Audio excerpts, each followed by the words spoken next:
Привіт!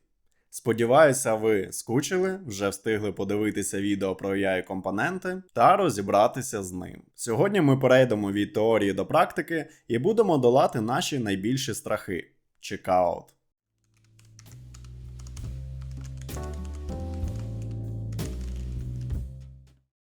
Вже по класиці. Підписуйтесь на телеграм-канал та на телеграм-групу. А також, якщо ви бажаєте підтримати цей канал та складну роботу, тут можна мені задонатити на каву разово чи на місячній основі у валюті. А також є гривнева банка від Монобанку. 50% отриманих донатів протягом курсу будуть направлені на підтримку ЗСУ. Щоб не пропустити виходу нових відео, підписуйтесь на канал, тицькайте дзвіночок, ставте вподобайку та залишайте коментарі. Починаємо!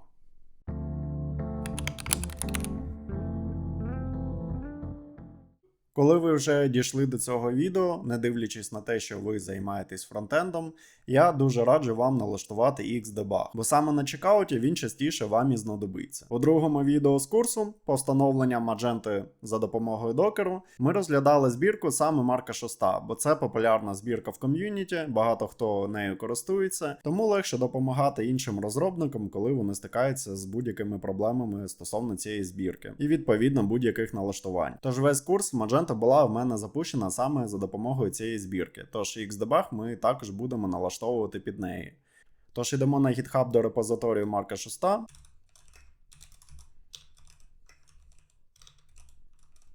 І гортаємо донизу. І тут ви можете знайти розділ Xdebug.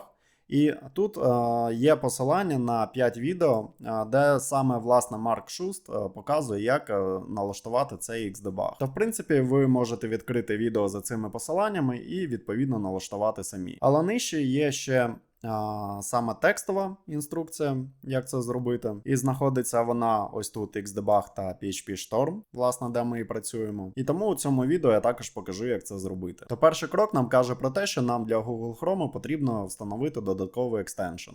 Відкриваємо посилання, і у вас тут буде кнопка «Встановити». Після того, як ви встановите, у вас ось тут, там де буде іконка пазлику, з'явиться ось такий Xdebug Helper. І ви можете також його закріпити, щоб його було видно ось тут зверху. Я частенько користуюся Xdebug, тому мені зручніше, коли воно знаходиться ось тут, під рукою.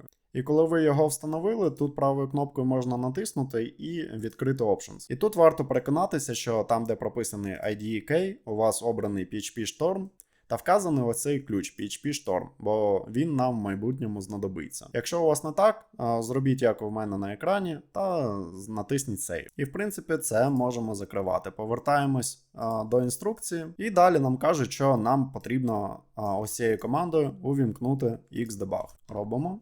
І це повідомлення нам підтверджує те, що у нас Xdebug тепер запущений. Окей, рухаємося далі. І тепер наступні кроки будуть пов'язані з налаштуванням саме PHP Storm. Повертаємось у PHP Storm, і тут зверніть увагу, що я відкрив проєкт у саме тій директорії, де встановлений в цілому наш проєкт, включно з докер-файлами, а не саме директорія SRC. Це нам потрібно для того, бо нам знадобиться ще цей файл Docker Compose YAML, де ми будемо правити контент. Але різниці в роботі Xdebug в принципі немає, то якщо вам зручно відкрити окремий файл просто у іншому редакторі, наприклад, у будь-якому звичайному блокноті, то ви одразу можете запускати проєкт з підпапки SRC. То ще раз дивимось на інструкцію, і нам кажуть, що ми відкрили PHP Storm, налаштування PHP, і тут перше CLI Interpreter нам потрібен. Так як у мене в системі вже є звичайні встановлені PHP-сервіси 7.4 та 8.1, але вони зараз нам не підходять. То ми натискаємо ці 3 крапки і створюємо новий. І обираємо From Docker. Тут нам потрібен чекбокс або радіобаттон Docker Compose. Тут сервер ми залишаємо Docker. І Configuration Files, тут я додам, нам потрібен Docker Compose YAML та Docker Compose Dev YAML. У нових версіях збірки Марка 6 ці файли називаються просто Compose YAML та Compose Dev YAML. Зверніть на це увагу. Тож, додаємо ці два файли. Сервіс ми обираємо PHP FPM. І, в принципі, на цьому все. Тут більше нічого нам міняти не потрібно. Apply, OK. Дивимось далі. Нам потрібен дебаг. І перевіряємо, щоб у нас порт 9003 був доступний ось у цьому полі. Але в останніх версіях PHP Storm цей порт за замовчуванням вже вказаний. Єдине, що тут можна поприбрати force breakpoinти, які нам не знадобляться. Дивимось далі. Сервери, і нам потрібно створити новий сервер. Окей, йдемо сюди. І тут я вкажу курс тест. І хост також. Обираємо цей чекбокс Use Path Mappings. І якщо ви тут відкрили SRC, то ви одразу тут можете заповнювати поле. Але мені потрібно розгорнути, обрати папку SRC і тут вказати var 3W HTML. Натискаю Apply і дивимось далі. І нам потрібно відредагувати конфігурацію дебагу. Тож тут ми закриваємо. І там, де current file зверху, ми можемо також натиснути Edit Configuration і обрати PHP Remote Debug. Тут я назву також курс тест, Filter Debug Connection by IDK і обираємо наш сервер курс тест.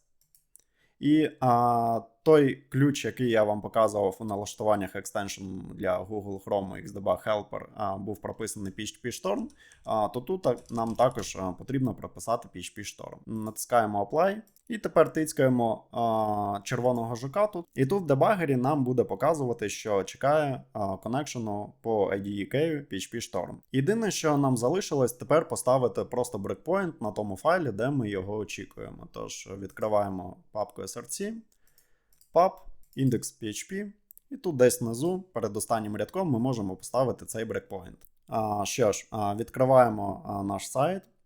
І тут тискаємо на цього жука, тикаємо debug і оновлюємо сторінку. Але цікаво, бо нічого не відбувається. То зараз на Mac є проблема, що необхідно до сервісу PHP FPM прописати додаткову конфігурацію. Тому, власне, ми відкривали наш проект у PHP Storm, там, де доступні ці файли. Тож я відкриваю файл Docker Compose YAML, гортаю донизу там, де є сервіс PHP FPM. І тут нам додатково треба прописати environment, ключ PHP ID config, а значення сервер name в camel case дорівнює курс тест. Зверніть увагу, що цей сервер name повинен співпадати з назвою серверу, який ми створили, власне, у розділі серверів. Тобто тут name. І щоб не заплутатись, краще вказувати усюди наш домен. Тож, окей. Але так як ми змінили конфігурацію, нам потрібно перезапустити контейнери. Робимо bin restart. І після кожного рестарту контейнерів Xdebug може вимикатися, тож знову його увімкнемо про всяк випадок. Що ж, пробуємо знову. Так, тут у нас жук увімкнений. Тут дивимось, ще раз запустимо цього червоного жука. Тут дебагер, оновлюємо сторінку. І знову нічого не відбулося, тож ми можемо спробувати спочатку виконати команду disable. І тут нам пише, що Xdebug вже вимкнений. Тож дивно, бо ми його вмикали і спробуємо увімкнути знову. Ще раз повертаємось на наш сайт, оновлюємо сторінку і, о магія, все в нас запрацювало. А що саме ми будемо робити з Xdebug, я покажу пізніше, коли він реально знадобиться.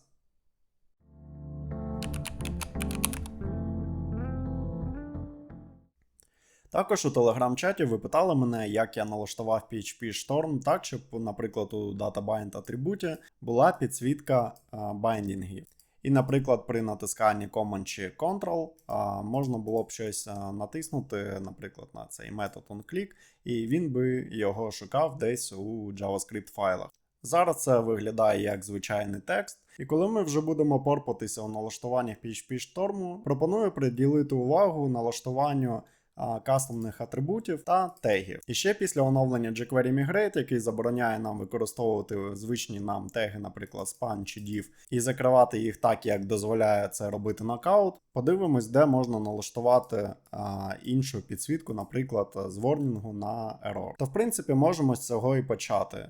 Відкриваємо налаштування, нам потрібен editor, і почнемо з inspections. Далі ми йдемо в HTML, і першим буде empty tag. Переконайтеся в тому, що чекбокс у вас стоїть. І ще ви тут можете змінити з severity з ворнінгу, наприклад, на error, те, що я і казав. Натискаємо Apply, дивимось, і тепер ці теги нам підсвічуються як ерори. І візуально буде легше працювати з тим, щоб не забувати закривати теги, які не дозволено використовувати, наприклад, у HTML-валідаторі W3C. Але, наприклад, якщо ми використаємо тег IMG, cell закритий, чи, наприклад, input, то тут ми маємо тільки warning, що ми не огорнули його до label. І бачимо, що, наприклад, input і IMG, те, що дозволено валідатором для HTML використовувати такі закриті теги, то з ними у нас проблем нема. І коли ми використовуємо такі теги, наприклад, з DataBind атрибутом, і можемо тут закрити button, то нам будуть такі теги підсвічуватися, щоб ми не забували про те, що в нових версіях Magento, починаючи з 2.4.5, ми не можемо використовувати такий синтаксис, хоча Knockout це дозволяє. Тож повертаємо button, з цим ми розібрались, можемо видаляти. І це, в принципі, прибрати також можемо. Тепер питання. У нас є кастомні атрибути, наприклад, click, utter, те, що дозволено альтернативним синтаксисом від Magento для нокауту, але чого в нокауті нема. В нокауті є тільки DataBind атрибут.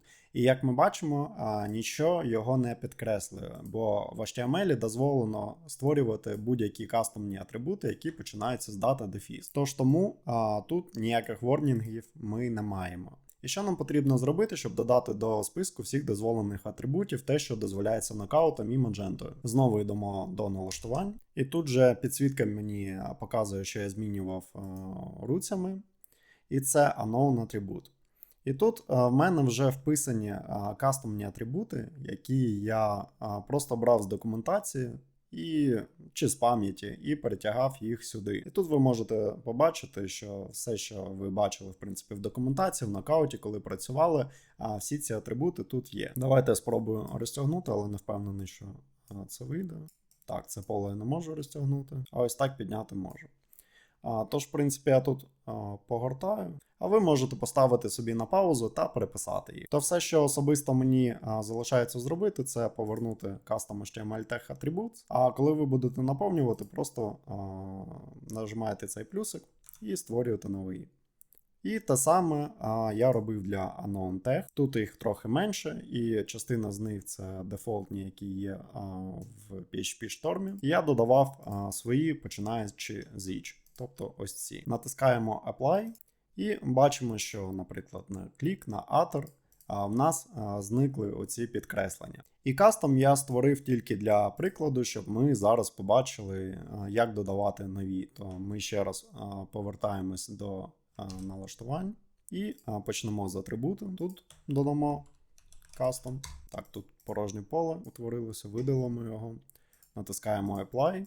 І бачимо, що тепер цей атрибут дозволений, але залишається попрацювати з тегом. Повертаємося знову до налаштувань. І тепер йдемо до Unknown Tag. І тут також прописуємо Custom Apply. І все. Тепер цей тег нам також дозволений. PHP Storm в цьому плані абсолютно гнучкий, і ви можете налаштувати його під себе, як вам зручно. Тож, ось це я також можу прибрати. В нас залишився тільки нокаут, і нам не вистачає тільки підсвічування. В принципі, ми можемо налаштувати підсвітку JavaScript тільки для DataBind атрибуту, бо, власне, я радив використовувати тільки його. Але якщо ви використовуєте синтаксис від Magento, тобто скорочені атрибути, наприклад, click, utter та інші, то ви зможете по аналогії вже налаштувати це під себе. То повертаємося до налаштувань. І тепер в Editor нам потрібен розділ Language Injections. Тут ми створюємо новий XML атрибут Injection, Language ID, обираємо JavaScript. Їх чомусь в мене 2, можливо, це сталося після оновлень PHP Storm і якісь налаштування наклалися один на одне. То я оберу ось цей JavaScript в camel case. І тут XML атрибут local name. Я додам data bind. І в принципі цю назву можна ось сюди здублювати. Натискаю ОК.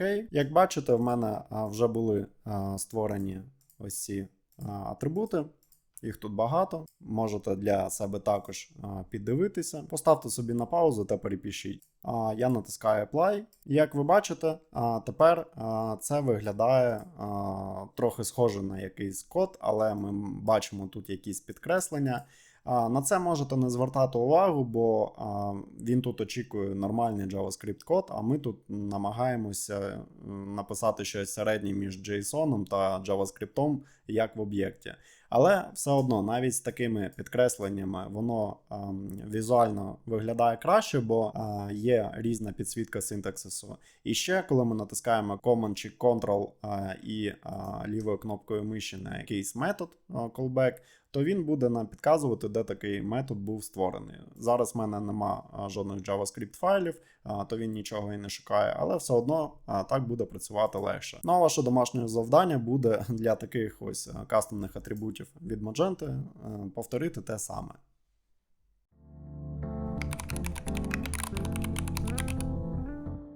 Давайте підемо на сторінку категорії PLP. Тут ми маємо певний перелік продуктів, ми можемо їх додати до кошику прямо звідси, чи перейти на сторінку продукту PDP і додати якийсь продукт ще звідси. Далі ми можемо відкрити міні-карту і піти одразу на чекаут, чи ми можемо відкрити сторінку Shopping Cart, тобто наш кошик, і вже звідси також піти на чекаут. І коли ми вже дісталися до сторінки чекауту, хочу звернути вашу увагу на те, що станів чекауту може бути декілька. І тому, власне, з цієї причини, коли вас питають про estimate, тобто оцінку по часу, яку ви можете дати, скільки вам потрібно, щоб, наприклад, зробити фронтові таски по чекауту. Ви повинні в голові тримати, що чекаут має декілька станів, декілька кроків. Бажано, щоб на кожен з них був намальований дизайн, від якого ви будете відштовхуватися, щоб дати цю оцінку. І, по-перше, ви повинні знати всі стани чекауту за замовчуванням, які є в Magento, які блоки знаходяться на кожному кроці. І з огляду на це передивлятися дизайн, прикидувати, скільки часу потрібно на стандартні штуки, і ще дивитися на ті блоки, які додалися, яких нема за замовчуванням, тобто які потрібно імплементувати. Що ж, почнемо ми з огляду, коли ми не залогінені, і відповідно ніяких даних користувача в пам'яті Magento та в нашому local storage ще немає.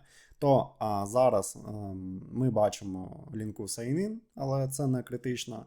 Тут ми бачимо компонент авторизації, то ми тут вводимо email-адресу, далі нам запропонує ввести пароль, якщо така email-адреса є, якщо ні, то ми просто залишимо email-адресу, якщо не помиляюсь. Далі ми заповнимо нашу shipping-адресу, тобто куди доставити. Оберемо shipping метод, тобто яким саме чином нам доставити до цієї адреси. І потім ми перейдемо на другий крок, де нам потрібно сплатити наше замовлення. І відповідно там можна буде вказати білінг-адресу, тобто адресу, з якою ми проводимо платіж. У звичайному користуванні в більшості випадків ці адреси однакові, але якщо ми маємо проєкт B2B, то ці адреси частіше вже різні, і до того ж там додається функціонал Pick-up in Store, тобто шипінг-адреса це буде фізична адреса стору, звідки клієнт зможе забрати свій товар. Чи може бути опція, знову ж таки, відправки за адресою. Окей, давайте повернемося на звичайну сторінку і тут використаємо лінку sign-in. Тут натискаємо Create an account, тобто, щоб зареєструватися, вводимо свої дані.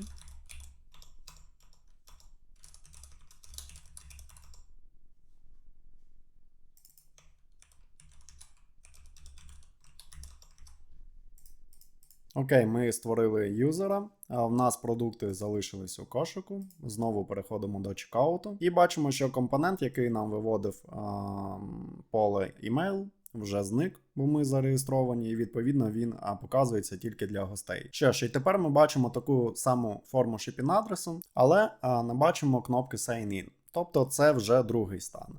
Тепер давайте я перейду до адмінки.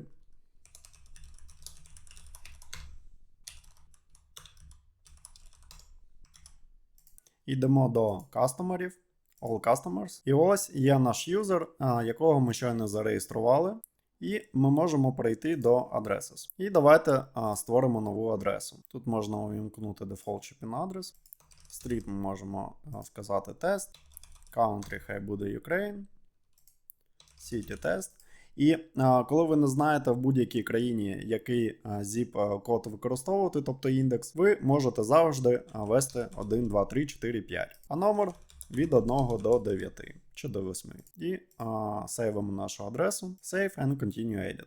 Тепер повертаємось на чекаут, оновлюємо сторінку. І тут ми бачимо, що в нас вже є одна shipping-адреса, і ми бачимо кнопку, щоб додати нову. І тепер ця форма нам буде доступна ось в такому попапі. Тобто це вже третій стан. То звідси ми можемо створити ще одну shipping-адресу.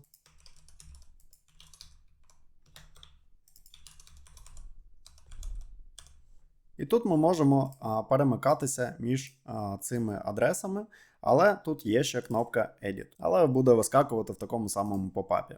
Це вже не можна назвати іншим станом, бо цей компонент просто виводить перелік усіх адрес. Але коли їх буде багато, треба пам'ятати про те, щоб треба нашу верстку та стилі якось доглянути, щоб вони нормально виглядали усюди. Що ж, коли в нас вже є адреса, та ми обрали shipping метод, ми можемо перейти на другий крок, де order summary буде прорахований відповідно до адреси, якою ми вели, і там вже буде включено прорахування вартості, включно з доставкою до нашої адреси. І коли ми обираємо будь-який з payment методів, тобто яким чином ми хочемо оплатити наше замовлення, ми повинні вказати ще і білінг-адресу. І за замовчуванням чекбокс стоїть, щоб вказати, що білінг та шипінг-адреси в нас будуть однакові. Але якщо ми цей чекбокс знімемо, то в нас з'являється Select, де ми можемо обрати адресу чи створити нову. І тут знову ж таки в нас буде та сама форма.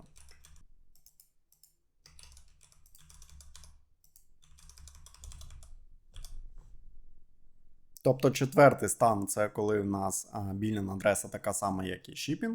І п'ятий стан, коли ми створюємо нову білінг-адресу. Але на цьому етапі варто запам'ятати, що ось ця форма білінг-адреси, вона буде генеруватися динамічно, окремо під кожен payment метод. І наразі ми маємо тільки один payment метод Check Money Order, тобто оплатити готівкою. І після того, як ми натиснемо Place Order, наше замовлення успішно згенерується. Ваше замовлення готове. Можете підійти до лотка і його забрати.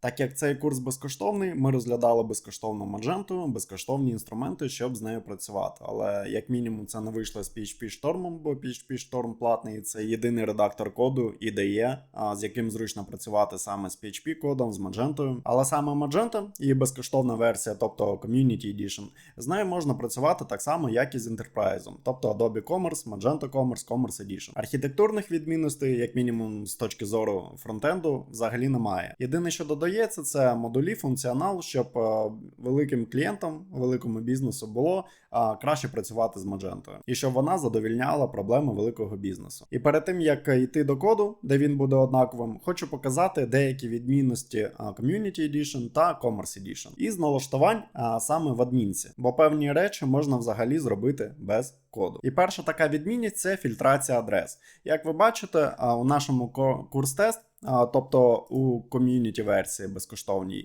я зробив собі 6 адрес. І в звичайному використанні для малого та середнього бізнесу така ситуація трапляється не дуже часто. Бо зазвичай кастомери мають одну, може дві адреси. Але як ми бачимо, я створив вже 6 і в мене є можливість ще додати адреси. Насправді я не впевнений, що там навіть є ліміт, бо я ніколи цього не тестив. Що ж, давайте уявімо ситуацію, коли цих адрес може бути, наприклад, 20. І в принципі цей грід виглядає нормально, але не дуже зручно обирати ту адресу, яка нам потрібна, тобто її фільтрувати. І саме в ком'юніті версії ніяких опцій під це нема. І якщо буде якийсь дизайн чи потреба клієнта це зробити, то доведеться писати таке з нуля. І в мене була така ситуація, коли я працював тільки з ком'юніті версією, потім потрапив на проєкт Enterprise, і по дизайнах мені потрібно було створити якийсь попап, сайдбар, який виїжджав справа. І там був список ось цих адрес і search input, куди потрібно було вводити щось з даних адреси, тобто чи вулицю, чи місто, чи індекс. І в цьому списку під інпутом ці адреси повинні були фільтруватися. Я витратив на це приблизно 30 годин, а потім дуже здивувався, що насправді в Enterprise це можна було увімкнути однією опцією з адмінки. Але для себе плюси якісь я також отримав. По-перше, відносно швидко зробив цю задачу, з огляду на те, що я написав модуль, який вже існує, і написав його непогано. По-друге, це був той місяць, коли я готувався до здачі JavaScript сертифікації, але через те, що я досить довго пробув на чекауті з компонентами, мені було легко здати цю сертифікацію. І по-третє, я все ж таки дізнався про ту опцію. І на щастя для нас, в мене встановлена Enterprise версія, тож я можу показати різницю. Давайте я покажу. У мене є домен M245, тобто Enterprise. Тут я також створив собі 6 адрес, і зараз вони виглядають однаково, як з нашим сайтом. Єдине, що тут увімкнена тема Luma. І та опція дозволяє нам показувати тільки одну адресу. Але є лінка Change Address, де відкривається ось такий попап. У нас є Search, і в нас є список адрес, де ми можемо застосувати будь-яку з них. Сама ця опція знаходиться в адмінці, Stores, Configuration, і далі нам потрібен Tab Sales, Checkout, і в Checkout Options нам потрібно увімкнути Address Search. І далі собі зберігаємо, і після ось такого вигляду у вас повинен з'явитися ось такий вигляд. Зараз я вимкнув Wallet Plus, і тому коннекту нема після того, як я намагався оновити адресу, але це нічого страшного. Я вже відкрив вкладки, щоб показувати навіть з вимкнутим сетапом. Другий момент це коли у вас на дизайні можуть попросити змінити кількість полів для вулиці. Тобто для поля вулиці. І зараз, як ви бачите, в мене одне поле, але за замовчуванням їх два. І це також можна налаштувати з адмінки. Але є різниця, де ця опція знаходиться. Тож у ком'юніті версії ми йдемо до дашборду, Stores, Configuration. Далі нам потрібен tab Customers, Customer Configuration. І далі tab Name and Address Options, Number of Lines and Street Address. І тут валідне значення від 1 до 4. За замовчуванням буде 2 ось так. Що стосується Enterprise версії, то тут нам потрібно піти до Stores, Attributes, Customer Address. І ви потрапите на цю сторінку, де будуть атрибути адреси. І тут ви можете клікнути на Street. Далі у вас відкриється ось така сторінка, і тут ви можете побачити поле Lines Count, і вже валідне значення не від 1 до 4, а від 2 до 20. І зверніть увагу, що мінімальне значення 2. Якщо у вас комерс-версія, краще про цей момент попередити вашого дизайнера, PM або клієнта. Залежить від того, який у вас флоу комунікації в команді. І третій момент – це пейменти. Зараз, як ви бачите, в мене в ком'юніті увімкнутий за замовчуванням тільки Check Money Order, тобто оплата по отриманню. Але іноді потрібно потестувати збереження кредитних карт. В MyAccount, наприклад, вони виводяться також. Якщо у вас є там така сторінка, то відповідно на чекауті вам також потрібно якийсь спосіб, щоб цю кредитну карту підв'язати. І в комерс-версії в мене вже налаштований Braintree, але він знаходиться у тестовому режимі, тобто Sandbox, і виглядає він ось так. Тож давайте спробуємо для нашого сайту сконфігурувати Braintree також. Йдемо до Stores, вже Sales, Payment Methods. І тут у нас є Braintree, Configure. І тут є лінка створити аккаунт Braintree. Відкриваємо його. І тут ми бачимо посилання Try Sandbox. Щоб наводити якісь реальні дані, я зазвичай користуюся TempMail.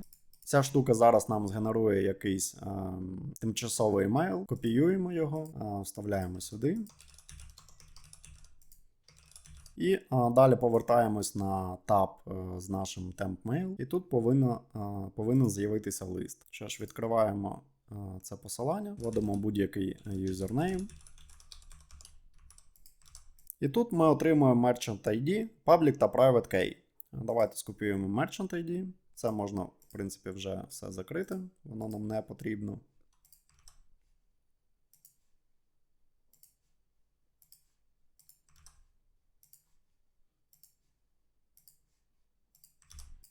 Тицькаємо Validate Credentials, все валідно, і тепер залишилось Enable Card Payments перевести в Yes і зберегти. Тепер оновлюємо наш чекаут, і ми бачимо, що payment методів в нас стало два: це Check Money Order та Credit Card. Тож тепер у вас буде можливість цим побавитись.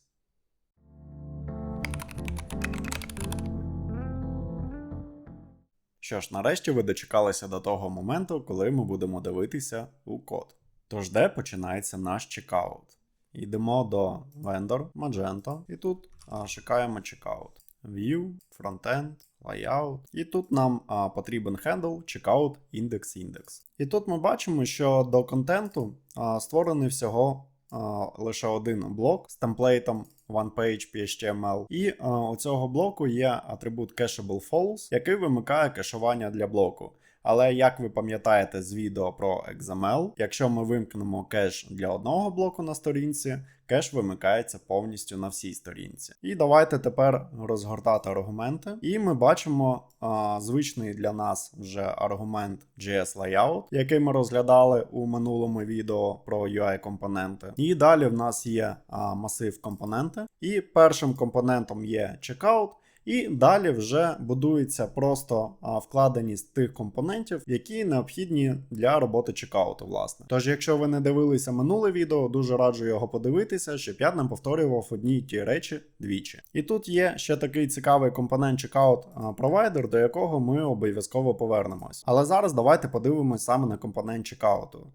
То це звичайний компонент, UI-компонент, тобто UI Collection, який, якщо немає темплейту, за замовчуванням має темплейт UI Collection, який просто рендерить усі чилди. І далі в Children, якщо ми подивимося, що в нас є, то в нас є компонент ерорів, тобто компонент, який виводить помилки, і він трохи інший, не такий самий, як на інших сторінках. Далі в нас є компонент Progress Bar, це оцей хедер, де перемикаються кроки нашого чекауту.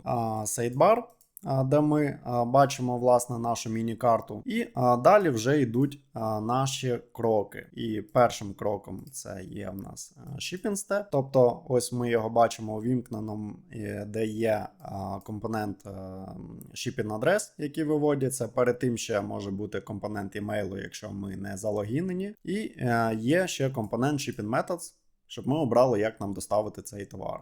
І далі, коли ми йдемо до пейментів, в нас вже починається billing step, де ми, власне, обираємо наш payment метод. Ще тут є дискаунт, який ми також розглянемо, і далі, в принципі, ми можемо заплейсити наш ордер. Тож перший крок в нас є shipping step, і пропоную його детальніше роздивитися.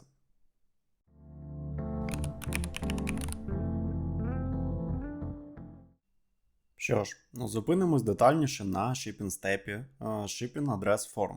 Розгортаємо наш Shipping Step. Далі бачимо, що це звичайний UI-компонент, тобто UI Collection, який знову ж таки рендерить усі чилди, Sort Order 1, тобто робить цей степ першим. І далі в Children ми дивимося, є Step Config, але він нам не потрібен. Нас цікавить компонент саме Shipping Address. І тут ми бачимо, що у нього в конфігу прописані залежності від інших компонентів. Перший це Checkout Step, Shipping Step, Step Config, власне той, який ми зараз пропустили. І другий це Checkout Provider. Тут нічого цікавого, певно, отримує якісь дані, а про Checkout Provider, як я казав, ми поговоримо окремо. Тож, це згорнемо, це нам також не потрібно. І бачимо, що в нас за цей степ, тобто за shipping address, відповідає компонент shipping. Власне, там цей новий крок і реєструється. Тобто це відбувається не в цьому компоненті, бо він звичайний, а саме вже тут. Так також можна робити, нічого страшного. В принципі, зареєструвати будь-який степ для чекауту можна в будь-якому компоненті. Але можуть бути проблеми з залежностями, коли компонент, власне, рендериться. І тут цікавий нюанс, що в DEPS прописані залежності, а як ми пам'ятаємо, провайдером стає перший компонент з цих залежностей. Тобто в даному випадку це був step config. Але тут насильно прописали, щоб checkout provider був провайдером для цього компоненту. Тож на це, власне, також можете звертати увагу. І далі ми дивимося children. У нас є customer email. Це той компонент, який показується, власне, у тому випадку, якщо ми не залогінені. І далі в нас є такі placeholder з display area. Це знову ж таки моменти з минулого відео, які я показував, що ми можемо child компоненти рендерити не усі, а за допомогою getRegin. А назва цього getRegin береться власне з цього айтему display area. І тобто, якщо в якомусь місці ми можемо відрендерити за допомогою getRegin before form, також є before fields, і ви можете створювати безліч таких місць, де ви хочете щось відрендерити.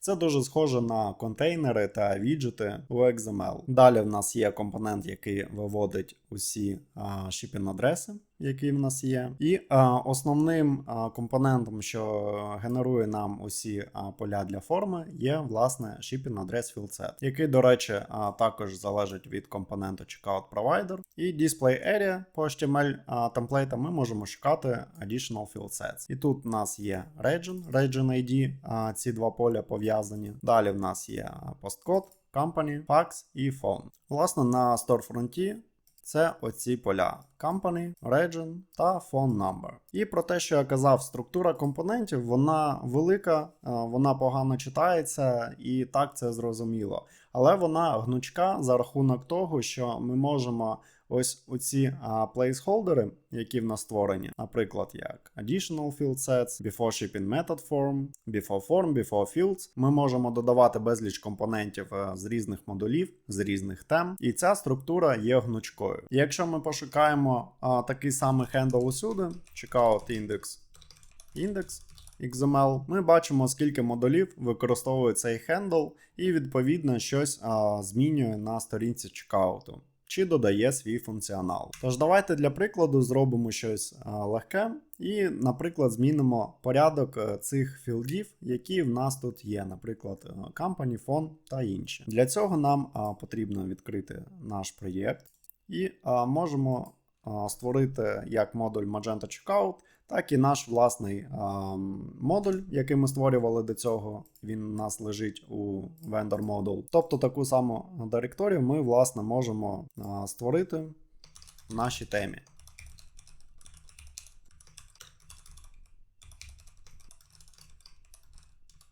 Далі гортаємо доверху той файл, з яким ми працювали у вендорі, і нам потрібен блок checkout root. То ми робимо reference блок checkout root. Далі нам потрібно звернутися до JS layout. І тут у нас буде checkout компонент, ми тут можемо не вказувати. А далі у структурі ми дивимось, у нас є children, далі steps іде. Далі знову ж таки children і далі shipping step. І далі shipping address. І ще дивимось нижче, в нас це буде shipping address field set. І, наприклад, ми візьмемо поле company. І ось бачите, ми ще нічого не зробили, але в нас з'явилося тут 35 рядків. І читається це, ну, дуже-дуже складно. Але що поробиш, така Magento, нативна як мінімум, то доведеться до такого звикати, з цим працювати, і з часом ви просто звикнете, і для вас це не буде чимось важким. Тож подивимось, де поле company в нас зараз виводиться, і воно є третім. Які саме сорт-ордери тут використані, ми наразі не знаємо, але зазвичай в Magento використовують кратно 10. Тобто, наприклад, first name це буде 10, last name 20, company 30, тож давайте це перевіримо. Ми створимо новий item sort order і як значення вкажемо 5. Подивимося, що з цього вийде. Оновлюємо сторінку, створюємо нову адресу, і ми бачимо дійсно, що поле company в нас стає першим, бо має найменше значення sort order, у порівнянні з іншими полями. Давайте ще для прикладу спробуємо створити нове поле, просто зрозуміти, як рендеряться компоненти. Звісно, на функціонал це впливати не буде, бо щоб додати нове поле для shipping адресу, це повинно бути багато роботи, включно з бекендом по всій Magento. Бо відповідно shipping адреса є у адмінці, є в MyAccount, є в shipping та billing формах. То так просто додати поле усюди в нас відповідно не вийде. Але зараз ми розглядаємо виключно компоненти. Тож давайте подивимось, як, наприклад, зроблено поле Region ID. У нас є якийсь компонент, наприклад, тут Element Region. Давайте його відкриємо і подивимось у структурі. І тут ми бачимо, що це поле наслідує select, відкриємо його. І в свою чергу цей select наслідує abstract. Якщо ми не хочемо чогось зайвого, простіше одразу відштовхуватись від цього компоненту abstract. Тож його ми і задіємо. Давайте ось це скопіюємо. І в Children ми створимо нове поле. Хай буде custom. І вставимо сюди цей компонент. І з company ми нічого не будемо робити, то цей sort order я перетягну сюди, а company я взагалі приберу. Далі дивимося, що в нас є. Це конфіг, але як ми пам'ятаємо, конфіг не завжди обов'язково використовувати. Ми можемо просто писати на цьому рівні, де в нас створюється компонент. І ми бачимо, що тут задається template та element template. Але якщо ми відкриємо abstract.js, і ми бачимо, що за замовчуванням тут вже вказані якісь значення. І в даному випадку це input, що нас власне і влаштовує. Тож element template власне нам не обов'язково вказувати, але звісно ж ми можемо це зробити. І до речі, цей template field нам не потрібно змінювати, ми залишаємо його як є. Тобто це обгортка, всередині якого викликається ще template, element template. І знову ж таки, ми в принципі можемо в цьому переконатися, якщо ми відкриємо наші templates, form, field.html. І тут ми бачимо два рендери, element template з аддонами та без аддонів. Тобто навпаки. То з цим просто потрібно трохи попрацювати, щоб зрозуміти власне логіку. Єдине, що чому темплейти зберігаються у директорії templates, а не template, як я пояснював у минулому відео, ми зараз до цього повернемо ще. Не хвилюйтеся. Тож тут у UI form element select ми можемо вказати input, що нам власне і потрібно, але знову ж таки можемо не вказувати, бо це значення за замовчуванням у abstract.js. І не забуваємо у JS компоненті region змінити на abstract. Давайте подивимося, що вийшло. Оновлюємо сторінку. Бачимо, що нове поле з'явилося, але відсутні лейбли та placeholder. Давайте їх також спробуємо додати. І тут ми бачимо у abstract.js, що є якраз поле label і placeholder. Давайте їх додамо за допомогою XML.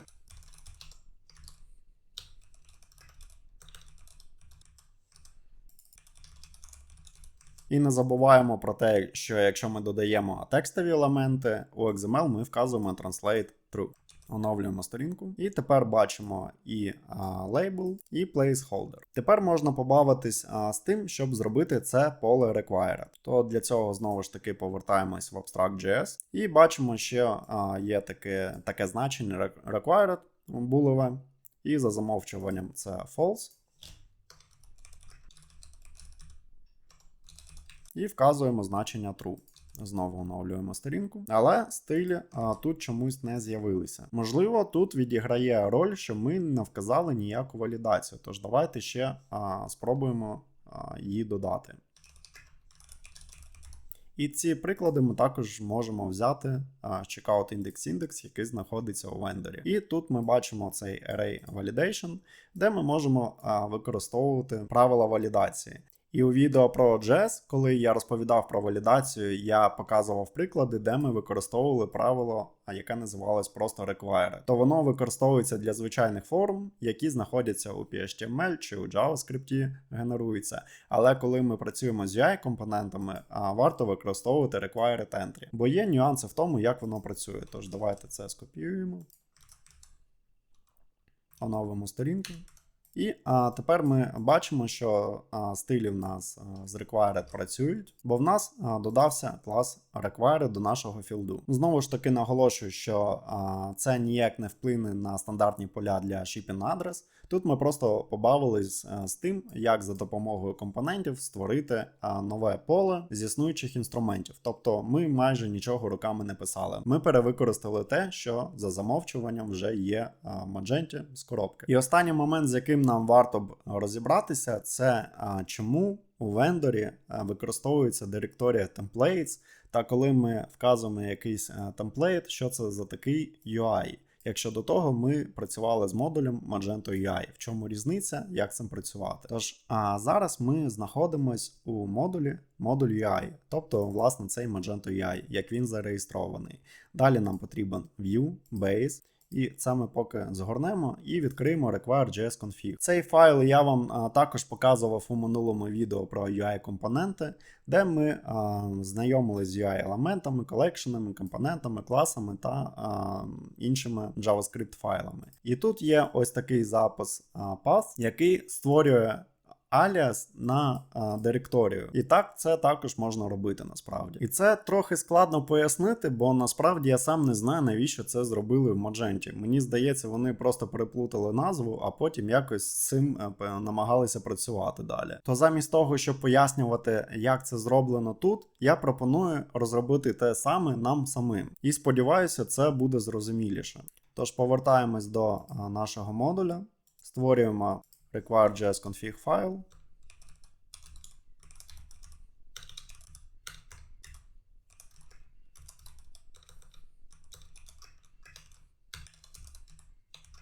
І як ми знаємо, будь-які HTML-темплейти для нокауту можуть знаходитись у папці Web, Template, і хай це буде Custom HTML поки що.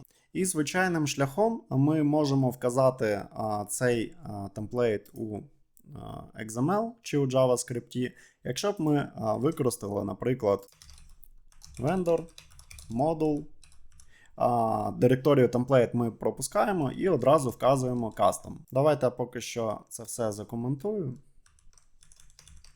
щоб воно нас не відволікало, і перенесу сюди. Але вони чомусь створили ще директорію templates, де також зберігаються темплейти. І воно по назві співпадає з директорією templates, які ми використовуємо для PHTML, що не є правильно. Але у випадку, навіть якщо так сталося і ми створили директорію templates, то як нам її вказати? Якщо б ми вказали директорію templates тут, ось таким чином, воно б все одно ось тут шукало у директорії template. Тобто спочатку звертається до template, потім в ній вже шукає templates і потім вже HTML custom. Тобто зараз цю директорію templates воно б не знайшло, і нам довелось би її додати ось сюди до директорії template. Тобто web, template і потім лише templates з custom HTML. Але таким складним чином, коли ми створюємо кастомні аліаси, наприклад, хай буде vendor template, що буде нас вести до vendor module templates. Ми підміняємо значення, щоб воно вело якби на template, але насправді на templates. Але у будь-якому випадку навіть для аліасів цей темплейт не буде щитаний, то воно якби пропускається і йде далі до будь-яких там HTML файлів. Ось таким чином. То якщо ми тепер створили ось такий аліас vendor template, тобто тут vendor ми можемо замінити на будь-що інше, вони вказали, наприклад, UI, то нам достатньо скопіювати цей аліас повністю. І там, де ми вказали vendor module templates custom, замінюємо ось на це. І так як по цьому шляху вже темплейт, саме директорія не буде шукатися, то відповідно ми її і видаляємо. І таким чином у нас шлях на наш темплейт виходить vendor custom замість Magento UI templates custom, якби відповідно ця директорія була у директорії template. Це ми видаляємо. Цей темплейт ми відповідно також можемо видалити. І виходить, що у нас у Web Templates лежить Custom HTML. І звернутися ми до нього можемо ось таким чином. Тобто тепер давайте повернемося до field.html і ще раз це подивимось. То в нас є base, web, тобто base це як модуль, web далі в нас директорія, де зберігаються JS та template файли. І тепер в нас директорія не template, а templates. Далі є form і наш field.html. І відповідно до нього ми можемо звернутися за допомогою аліасу UI template, де template ми не пишемо, то виходить просто UI. Далі в нас є form, і далі в нас буде field.html. І так само буде працювати для element template, який знаходиться далі у директорії element, і тут буде input.html, де власне розширення файлу HTML також не вказується. І тут, на прикладі, є додатковий темплейт tooltip.tpl, і тут є директорія helper і власне tooltip.html. Якщо ми згорнемо base і відкриємо frontend web, то ми бачимо тут дві директорії template і templates. І якщо темплейт тут створений звичайним шляхом, просто щоб використовувати messages HTML, наскільки я пам'ятаю, це темплейт якраз для компоненту ерорів, то темплейт тут використаний виключно для того, щоб певні HTML-файли, темплейт із base, який є ерією для адмін HTML та для фронтенду, то саме в фронтенді ми деякі з них переписуємо. Точніше, не ми, а це вже зроблено до нас. Я розумію, що це не дуже очевидно, трохи складно, але якщо ви трохи пограєтесь з цим, ви зрозумієте логіку, навіщо так зроблено. Точніше, ні. А чому так зроблено, ви не зрозумієте, бо взагалі не зрозуміло чому. Але хоча б зрозумієте, як це працює.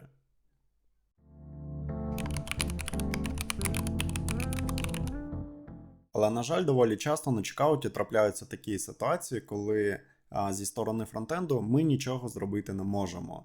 І нам доведеться просити беків щось зробити за нас. І це можуть бути навіть дуже неочевидні речі. Давайте повернемося на нашу форму shipping address. І тут ми маємо наразі одне поле street address. Але, як ми знаємо, це значення може змінюватися. А якщо воно може змінюватись, відповідно, воно динамічне. А динамічне воно за рахунок того, що зі сторони бекенду в PHP як це прораховується та рендериться динамічно, знову ж таки. І коли ми створили custom field, ми тут змогли вказати label, змогли вказати placeholder. І часто буває така ситуація, коли в street address нам потрібно вказати placeholder. І для цього ми б могли піти до компоненту shipping address field set в children. Тут ми створюємо street. І знову тут буде children, бо кожне поле всередині street address це є окремий компонент. І це є типу масив з компонентів, тому тут ми вказуємо 0. І тут ми можемо взяти, наприклад, placeholder. І вказати street line 1. Оновимо сторінку і бачимо, що ніяких плейсхолдерів у нас не з'явилося. Це лише підтверджує мої слова, що ті компоненти, які рендеряться з бекенду, ми на них не можемо впливати зі сторони XML, тобто з фронту. І давайте подивимося приклад, як це відбувається на бекенді. То ми знову повертаємось до модулю checkout, який знаходиться у вендорі. І тут є директорія блок, checkout і layout processor PHP. Тут можемо погортати донизу, є якісь методи, і нас цікавить паблік функція process. І тут ми бачимо цікаву конструкцію, що є вкладеність JS layout, який звертається до компонентів, і там у нас є компонент checkout, children, steps, children, billing step і так далі. То ось цей layout процесор, ми можемо до нього звертатися вже після того, як вся XML-структура змерджена, і ми отримуємо усю структуру і якось вже можемо як в останній момент її змінювати. То як же нам це зробити? Давайте підемо до нашого створеного модуля, який знаходиться в AppCode, Vendor Module. Далі нам знадобиться etc директорія. І тут нам потрібно створити файл di.xml. Щоб його з нуля не прописувати, ми можемо його звідкись взяти. І можемо його взяти, в принципі, з того самого модуля, модуль checkout. Вставляємо його. Тут нам, в принципі, мало чого потрібно з нього. Залишимо тільки останній запис, бо нам потрібно створити плагін. І тепер нам потрібно вказати клас, на який ми будемо робити плагін. І в нас це знаходиться модуль Magento Checkout, далі блок, Checkout, Layout, процесор. Ось цей шлях ми, в принципі, можемо в самому PHP класі подивитися. І він складається з namespace і додається сама назва цього класу. Тут name ми, в принципі, можемо вказати street lines placeholder. А шлях на новий клас, який ми будемо створювати, це буде vendor, module, plugin і також layout процесор. І бачите, нам підкреслює, бо такий клас ми ще не створили. Тож давайте тепер його створимо. Єдине, що нам необхідна директорія плагін. І всередині ми створимо PHP клас, назвемо його також layout процесор. І тут нам знадобиться публічна функція. І так як оригінальна функція в нас називалась процес, то тут в нас є три шляхи, які ми можемо використати. Це camel-кейсом додати приставку before, after чи around. Це вже трохи бекендівські штуки, але це плюс-мінус працює як JavaScript міксини. Якщо це before, то спочатку ми пишемо свою логіку, а потім у цьому міксині викликаємо the_super, щоб підтягнути метод з оригінальної функції. Якщо це after, то спочатку ми викликаємо the_super, а потім пишемо свою логіку. А якщо це around, то ми взагалі не викликаємо the_super і просто пишемо свою логіку, перезатираючи існуючу функцію, тобто метод. І в даному прикладі воно буде працювати майже так само. Тож, тут ми назвемо нашу public функцію after process. І першим аргументом вона буде приймати subject, тобто оригінальний клас. І тут ми можемо написати шлях на нього.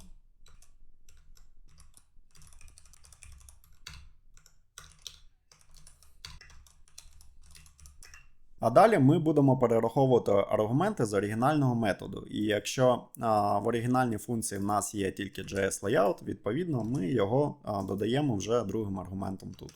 І одразу не забуваємо повернути JS Layout. І ось на цьому етапі нам якраз і знадобиться Xdebug, який ми налаштували на початку цього відео.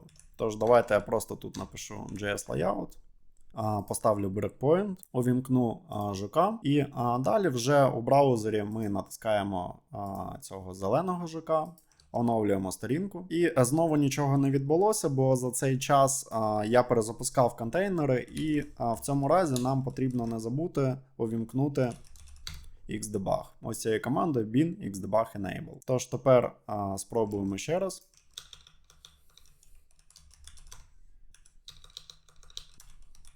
І цікава ситуація, цей баг може повторюватись, тож спробуйте спочатку писати bin xdebug disable, а потім його вмикати. То ще раз оновимо сторінку та йдемо до PHP шторму. І тут в мене спрацював брекпоінт на index.php. І давайте подивимось в налаштуваннях. Певно, я забув зняти force брекпоінти. Так, звісно, так і є. І ось це прибираємо. Робимо apply. Окей. Скидаємо це і знову вмикаємо жука. І оновлюємо сторінку. Супер. Тепер в нас є дебаг. І тут ми маємо JS Layout. І, в принципі, нашу структуру вже змержено. Розгортаємо Components, Checkout, Children, Steps, Children, Shipping Step, Children, Shipping Address, Children, Shipping Address Field Set, Children. І тут ми маємо усі поля нашої форми, навіть кастом, який ми створили. І до того ми бачимо street, знову ж таки children, маємо тільки одне поле і воно називається 0. І тепер можемо подивитися в конфіг. І тут ми не бачимо плейсхолдеру, який ми задавали. І в принципі для цього елементу ми не бачимо ніякого плейсхолдеру. Тож давайте спробуємо його задати саме зі сторони бекенду, тобто ось у цьому класі. Для цього нам необхідно скопіювати шлях на цей елемент. І тут ми можемо виділити наш елемент і в самому низу скопіювати copy-path. Вставляємо сюди, отримуємо цей шлях. І давайте трохи відформатуємо, щоб це було більш читабельно. І це ми можемо занести в окрему зміну.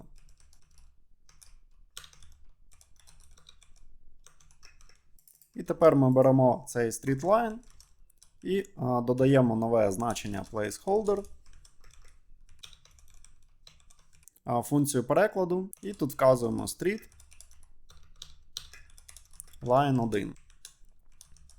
Але тут є нюанс в тому, що ми створили зміну, але вона не посилається на існуючий масив. То воно не дуже працює за посиланнями, як це відбувається у JavaScript. Тобто тут ми якби здублювали це значення для цієї зміни і замінимо тільки там. А повертаємо ми оригінальний JS layout, в якому нічого не змінюється. І щоб зберегти посилання, як ми звикли, як це працює у JavaScript, на початку нам тут потрібно поставити амперсанд. Тож тепер можемо поки що прибрати брекпойнти, зупинити слухач, повернутися на нашу сторінку, оновити її, створити нову адресу. І тепер ми бачимо, що placeholder в нас і з'явився. І таким самим чином ми можемо змінювати зі сторони бекенду sort order та інше. І навіть якщо якісь поля, як ми створювали, наприклад, custom, ми маємо змогу їх змінювати у XML, то може так статися, що ваша бекенд команда щось змінила для існуючих полів, навіть ті, які ви редагували в XML.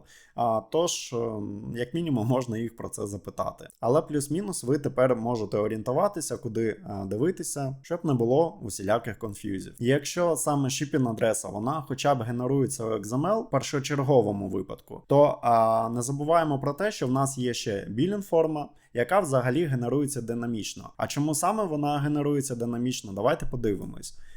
Ми переходимо до payment step. Я не дарма створював два пейменти, щоб ми могли подивитися, що коли ми обираємо інший пеймент, у нас оця форма для білінгу з новою адресою, вона створюється в межах самого пейменту. Тож, якщо ми далі оберемо credit card іншу і знову зробимо нову адресу, то ця форма буде всередині нашого пейменту. І таким чином під кожний пеймент створюється окрема форма. І ці поля повинні бути однаковими, такі самі, як ми маємо на шипінгу.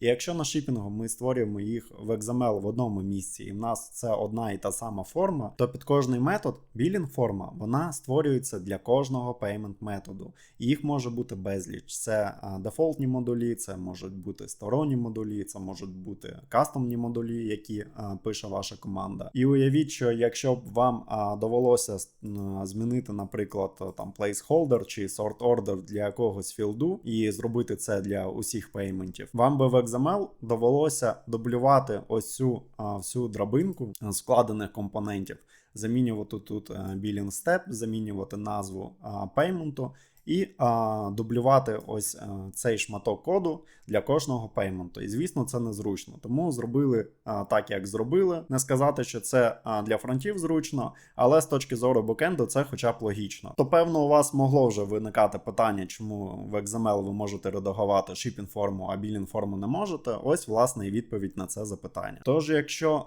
вам потрібно змінити sort order чи placeholder вже для billing степу, ви так само можете прописати ось цей шлях з компонентів, подивитися в дебагері шлях до того філду, який вам потрібен. І за допомогою layout процесор ви можете ось так от щось записати, щось змінити, чи додати взагалі новий компонент зі сторони бекенду. Але знову ж таки, якщо ви просто фронтенд розробник і вам щось потрібно змінити для білінг форми, ліпше попросити PM вашого менеджера створити якийсь таск тільки для бекенд команди, описати ваші потреби, що саме вам потрібно зробити, і на цьому ваші повноваження все.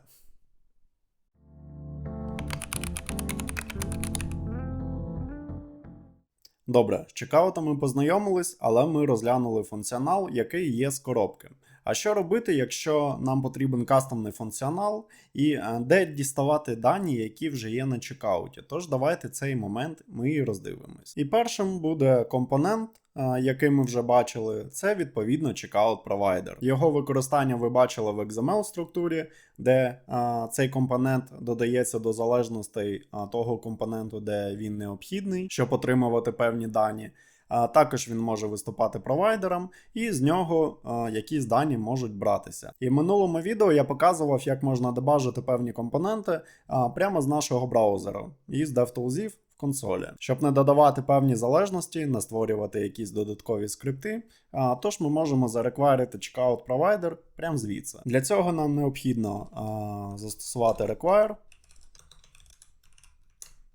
UI registry. І в registry в нас є метод get, за допомогою якого ми можемо отримувати компонент. І назва нашого компоненту є checkout provider. Розгортаємо цей компонент, і тут ми можемо побачити 4 білінг адреси на кожен з пейментів, але не всі вони можуть бути активні. Та до того ж ми ще не прийшли на крок пейменту, тому загалом вони тут зазвичай порожні. Також у нас є shipping адреса, але вона також порожня. То наскільки корисний цей компонент, я прям так не можу сказати, все залежить від задачі, над якою ви працюєте. Але ідея checkout провайдеру полягає в тому, що це рутовий компонент на одному рівні з основним компонентом checkout. І так як цей компонент checkout провайдер може додаватися до будь-якого чайлдового компоненту у всій структурі чекауту, його використовують як такий стор, в який можна покласти будь-які дані з будь-якого компоненту і відповідно отримати ці дані також в будь-якому компоненті. І це буде значно легше, ніж, наприклад, прописувати імпорти, лісенси, експорти з якогось чайлдового компоненту в одному місці і шукати інший компонент в іншому місці. І ці компоненти можуть мати дуже довгу назву, а також можуть бути взагалі вимкнені. І щоб була така гарантія, що ми можемо в будь-який момент отримати ці дані, краще їх покласти в якийсь рутовий компонент. Ось для цього нам і служить checkout provider. Кориснішими скриптами є ті скрипти, які лежать зазвичай у директорії model. Бо як ми з вами розглядали знову ж таки у минулому відео, в моделі ми зберігаємо якісь скрипти, які отримують дані і віддають нам відповідно ці дані. І той скрипт, який ви будете частіше всього використовувати, це є квота. І для прикладу її можна побачити у шипінгу, у компоненту шипінгу. Дамо Magento Checkout JS View і тут Shipping.js. І на 14-му рядку є модель квоти. Можемо одразу її скопіювати і повернутися до консолі.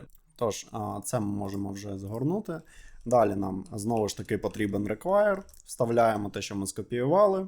І тут ми отримуємо об'єкт з набором методів, які відповідно ми можемо викликати, щоб отримати певну інформацію. І якщо ми, наприклад, тут вже викличемо shipping адрес, то отримуємо нашу поточну адресу вже з заповненими полями. І тут ми бачимо street test 1, тобто поточно вибрана адреса. І якщо ми змінимо на іншу адресу і знову виключимо цей метод, бачимо, що вона також змінюється. І до того ж, так як це observable, відповідно ми на нього можемо підписатися і відслідковувати зміну, наприклад, shipping адреси, якщо це потрібно. Тож варіантів використання моделей та методів може бути безліч, це знову ж таки залежить від ваших поточних задач. Але коли ви знаєте, що десь є якісь скрипти корисні, в яких є методи і обсерви, на які можна підписатися, з цим вже відповідно буде легше працювати. І навіть якщо ви забудете, який саме скрипт вам потрібен, ви можете піти до модулю чекауту, відкрити WebJS Model директорію і подивитися, які там моделі є. Але деякі моделі створені не тільки у модулі чекауту. І наступним пропоную розглянути модель Customer, який знаходиться у модулі Customer. І знову ж таки ми повернемося до нашого Shipping.js. І тут ми бачимо скрипт Magento Customer JS Module Customer. Давайте також його законсолимо. І тут ми бачимо, що ми можемо отримати Customer Data. І зверніть увагу, що це не той самий скрипт, який ми розглядали ось у цьому відео. Цю модель часто використовують, щоб отримати значення is logged in для кастомера. А також тут ми можемо засетити білінг та shipping адресу, що також може бути зручно у певних випадках. Що ж, цю модель ми також розглянули. І для прикладу, куди ще можна подивитися, хоча це і не останнє місце буде, несподівано, але це об'єкт Window. І в цьому об'єкті є ще один такий об'єкт, який називається checkout config. Як ви бачите, тут також достатньо певної інформації, її ви можете погортати, подивитися, які методи є, які дані є. А чому саме так зроблено? Бо хтось у core команді Magenta вирішив, що в принципі було б дуже зручно з бекенду передавати дані до об'єкту Window. Тож до цього об'єкту checkout.config, який знаходиться у глобальному об'єкті Window, більшість даних сетиться одразу з бекенду. Живіть тепер з цією інформацією.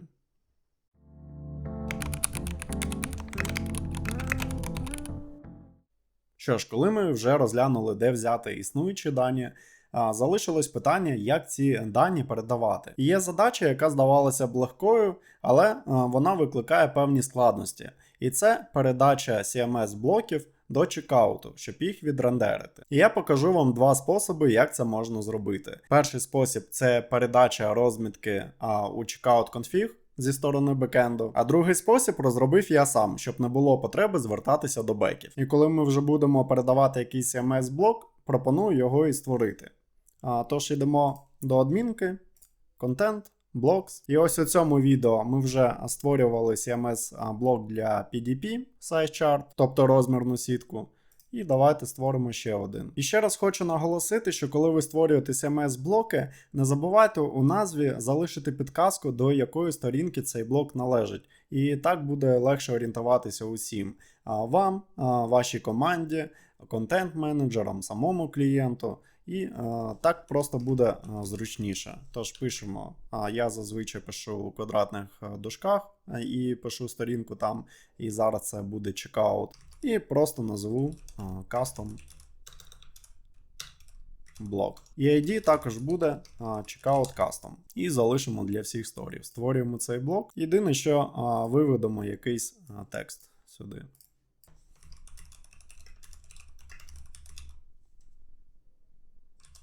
І ще раз зберігаємо. Окей, тепер куди ми будемо його виводити? Повертаємось до нашої теми, до checkout index. І до цього ми розглядали у shipping address компоненті таке поле, як shipping address field set. Там також є компонент before form, і його ми можемо знайти у checkout index, який знаходиться у модулі чекауту. І ось він. І це, звичайно, є компонент, який буде рендерити усіх своїх чилдів. То, власне, сюди ми і додамо новий компонент.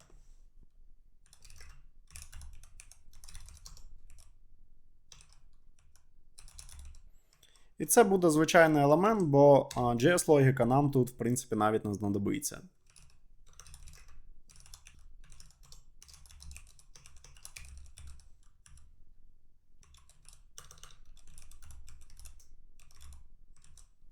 І темплейт назвемо custom block, який буде зберігатися у нашому модулі.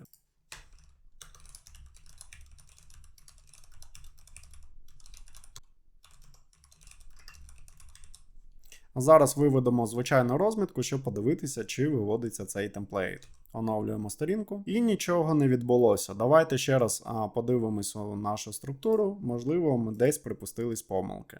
І так, дійсно, ми створили компонент одразу в масиві children. І відповідно ми пропустили array з назвою самого компоненту. І можемо його назвати custom block. Перевіряємо ще раз. І тепер бачимо, що наш блок виводиться. Що ж, єдине, що нам залишилось, це об'єкт checkout.config, який знаходиться у глобальному об'єкті Window, передати розмітку нашого створеного CMS-блоку. Для цього ми йдемо у наш модуль, який створений у AppCode, відкриваємо etc.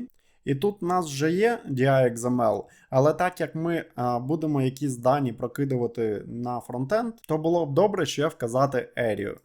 Тож ми тут створимо ще одну директорію frontend і скопіюємо наш DI.XML ось сюди.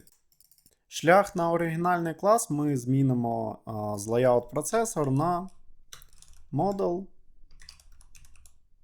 composite config provider.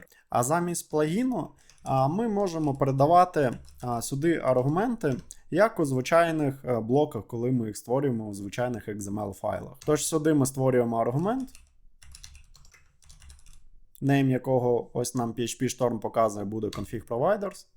Тип в нього буде масив. А item name ми можемо вказати будь-який.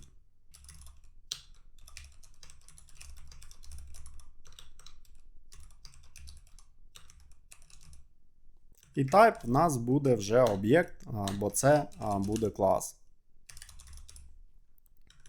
І прописуємо наш кастомний клас, який ми створимо зараз. Створюємо директорію model. І тут створюємо PHP клас, який буде і називатися config provider. А в implements нам знадобиться config provider interface, який знаходиться у модулі чекауту. Окей. І до залежностей нам потрібно додати ще клас layout interface. І тут створимо ще метод конструктор.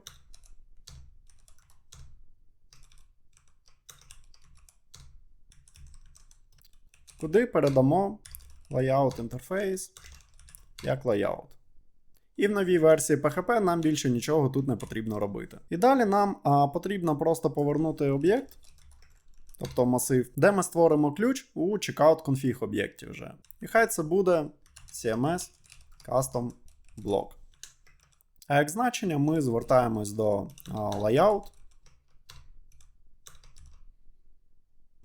create block, Magento, CMS, block. І сетимо BlockKit, який ми вказали у адмінпанелі, і це у нас Checkout Custom. І тут не забуваємо прописати ту HTML. Якщо в якихось класах ми звертаємось до функції construct, то краще запустити setup upgrade після цього. Йдемо до терміналу і запускаємо bin Magento, setup, upgrade. Повертаємось на Storefront, оновлюємо сторінку і звертаємось до Windows Checkout Config. Відкриваємо цей об'єкт і бачимо наш ключ CMS Custom Block, який, власне, ми тут створили в об'єкті, який повертається. І тут ми бачимо HTML-розмітку вже з Page Builder. Залишилось тільки застосувати її в нашому HTML-файлі. І це зробити досить таки легко. Ми ось в CC замінюємо на DataBind HTML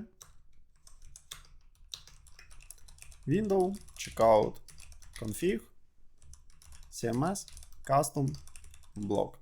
Нагадую, що binding HTML повинен бути прив'язаний до якогось HTML тегу. І в даному випадку нам підходить тег div. Тобто застосувати альтернативний синтаксис у вигляді коментарю в нас не вийде в плані co.html.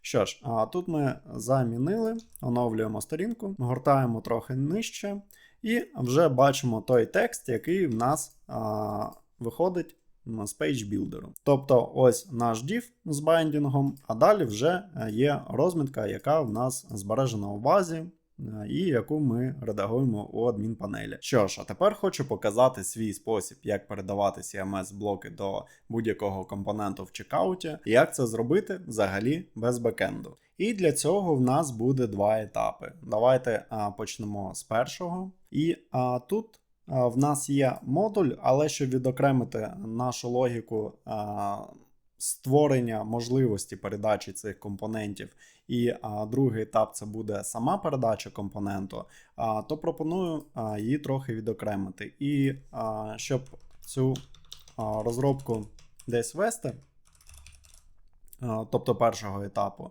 пропоную створити для початку Magento Checkout модуль і в ній директорію layout.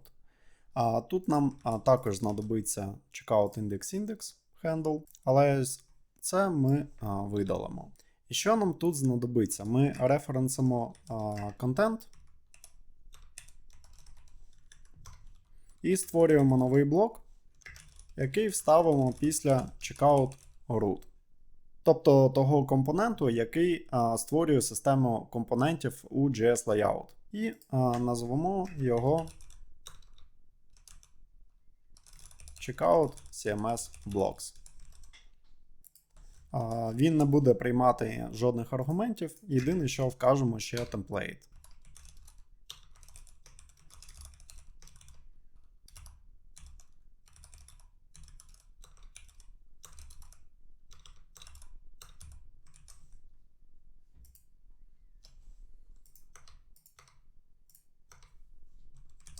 Далі, власне, створимо цей темплейт.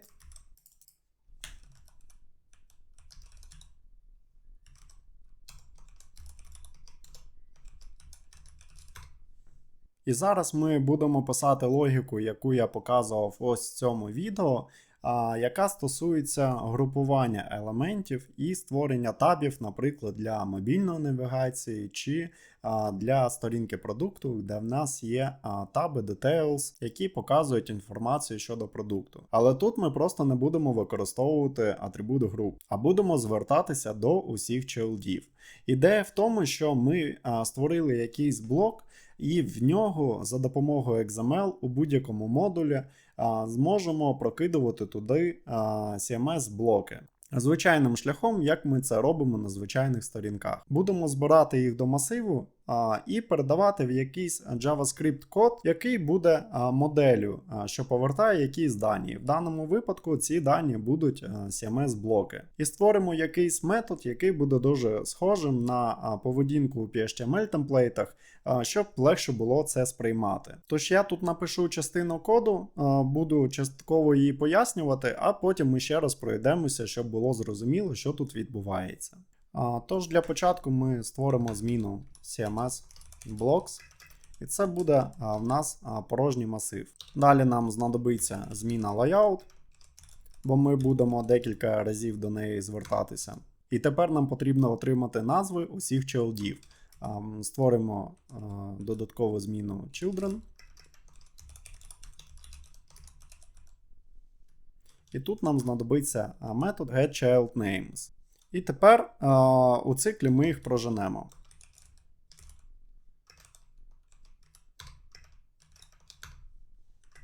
І тепер з кожного чайлду нам потрібно отримати аліас, щоб ми точно отримали блок і звертатися до нього чи по атрибуту name, чи по атрибуту as. Це я пояснював ось у цьому відео. Тож, створюємо зміну alias, звертаємось до layout, get element alias child. Як ви вже знаєте, коли ми створюємо у XML блок, де ми отримуємо якийсь CMS-блок, тобто у цього блоку в XML буде клас Magento CMS блок, то він потребує єдиного аргументу block ID. І ось оцей аргумент block ID ми будемо отримувати, щоб записати його як ключ ось у цьому об'єкті. То зараз це може бути не досить зрозуміло, але дочекайтеся до того, як ми отримуємо працюючий функціонал. Тож ми тут отримуємо CMS блок ID.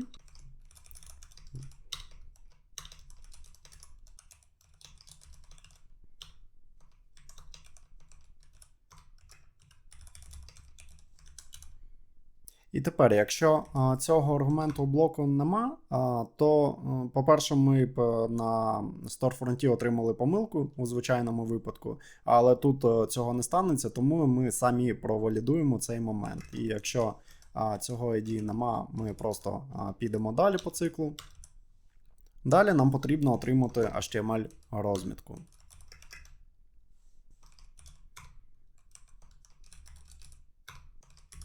Якщо розмітки не буде, ми також цей блок пропустимо. І все, що нам залишається, ось оцей об'єкт.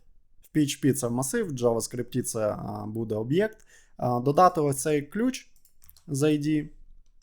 І як значення це буде HTML-розмітка у вигляді рядку.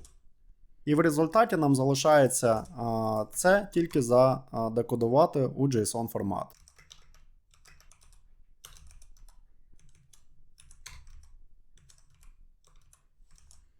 І тепер, по прикладу з минулого відео, ми створимо звичайний UI-компонент.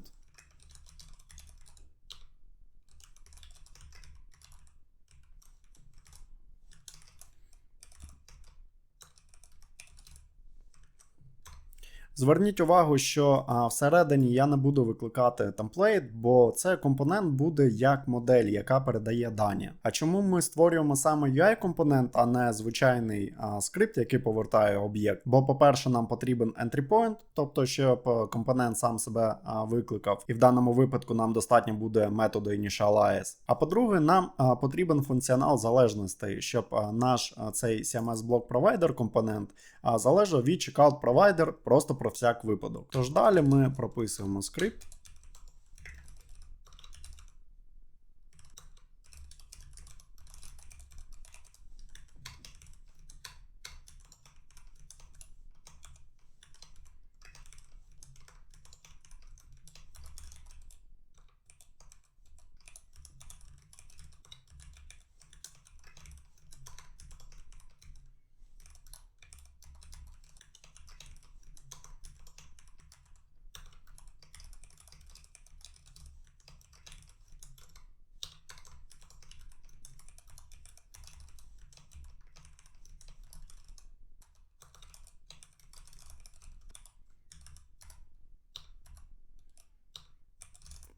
Так як це в нас не звичайний компонент, який ми будемо рендерити на фронті, а більша модель, яка зберігає дані і передає їх в інші компоненти, тому в цьому випадку я задію директорію model.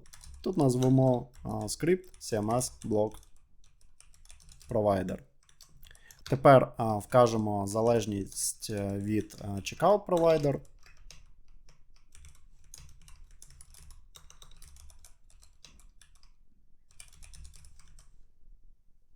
І передамо наші CMS-блоки.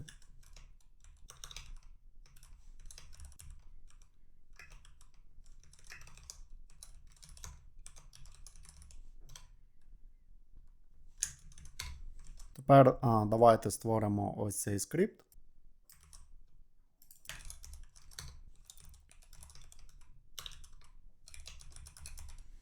Так як це звичайний компонент, який не буде нічого рендерити, чилдів в нього не буде, то ми можемо використати UI-елемент.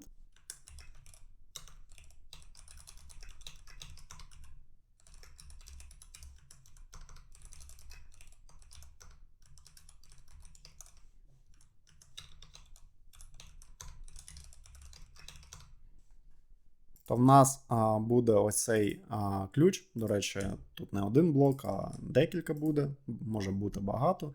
Тож CMS Blocks, це в нас буде об'єкт. І напишемо, що це повинно бути вставлено у PHTML, тобто наповнено. До речі, так як ми передаємо JSON, то це в нас буде не об'єкт, а спочатку рядок, який нам потрібно розпарсити. То створимо тут ще зміну parsed CMS Blocks. І це вже в нас буде об'єкт. Далі нам потрібен метод initialize, як entry point з самого компоненту викликаємо the-super. І, в принципі, можемо одразу тут написати логіку. Нам потрібно this parsed CMS Blocks, передати значення JSON parse this CMS Blocks. А якщо нам це не вдасться, то ми виведемо помилку error. І тепер нам залишається створити якийсь метод, який буде повертати нам власне ці записи з цього об'єкту, з Parsed CMS Blocks. І я пропоную розробити щось схоже на те, як працює у PHTML, передача HTML розмітки з чайлдів. І це в нас метод getChildHTML. Тож давайте створимо такий самий, чому ні. І тут ми будемо приймати аргумент block.id. Як ми знаємо, коли ми в PHTML використовуємо метод getChildHTML, то якщо ми ніякі аргументи туди не передаємо, то нам повертається список усіх чайлдів, тобто розмітка усіх чайлдів. Але розмітку клеїти в JS не дуже зручно, то я би повертав увесь об'єкт з ключами, де кожен ключ це ідентифікатор CMS-блоку з певною розміткою як значення. А якщо вже ми передаємо блок ID і такий ID існує в нашому об'єкті, тоді ми повернемо розмітку конкретного CMS-блоку. Що ж, тоді ми робимо, якщо в нас аргументів немає, у нашого методу, коли його викликають, ми повернемо this parse CMS blocks. Якщо ж аргумент блок ID є, тоді ми спробуємо пошукати в наших this parse CMS blocks по цьому блок ID. І, відповідно, повернемо значення. Але якщо нічого не буде, щоб перестрахуватися, ми повернемо порожній рядок. Що ж, архітектуру моделі ми накидали, тепер давайте спробуємо цим скористатися. Йдемо тепер до нашого модуля. Я казав, що ми розробляли це Magento Checkout, просто щоб відокремити архітектуру створення ось цієї всієї логіки. А тепер уявімо, що в якомусь модулі в нас є потреба CMS-блок передати в якийсь компонент, який належить до цього модуля. І що ми робимо? Ми створюємо новий блок, клас якого буде Magento CMS-блок з неймом Checkout Custom CMS блок. І в аргументи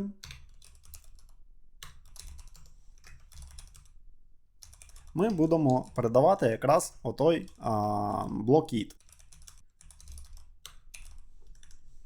І можемо його скопіювати з config provider чи з адмінки. І ми створювали блок Checkout Custom. І тепер цей блок нам потрібно мувнути у наш створений блок. Тобто ми беремо елемент наш, destination це буде той блок, який ми створили, Checkout CMS Blocks. А before, after ми можемо не вказувати, бо нам не дуже важливо, який він за порядком буде. І тепер ми йдемо до нашого компоненту Custom Block і не забуваємо вказати йому залежність.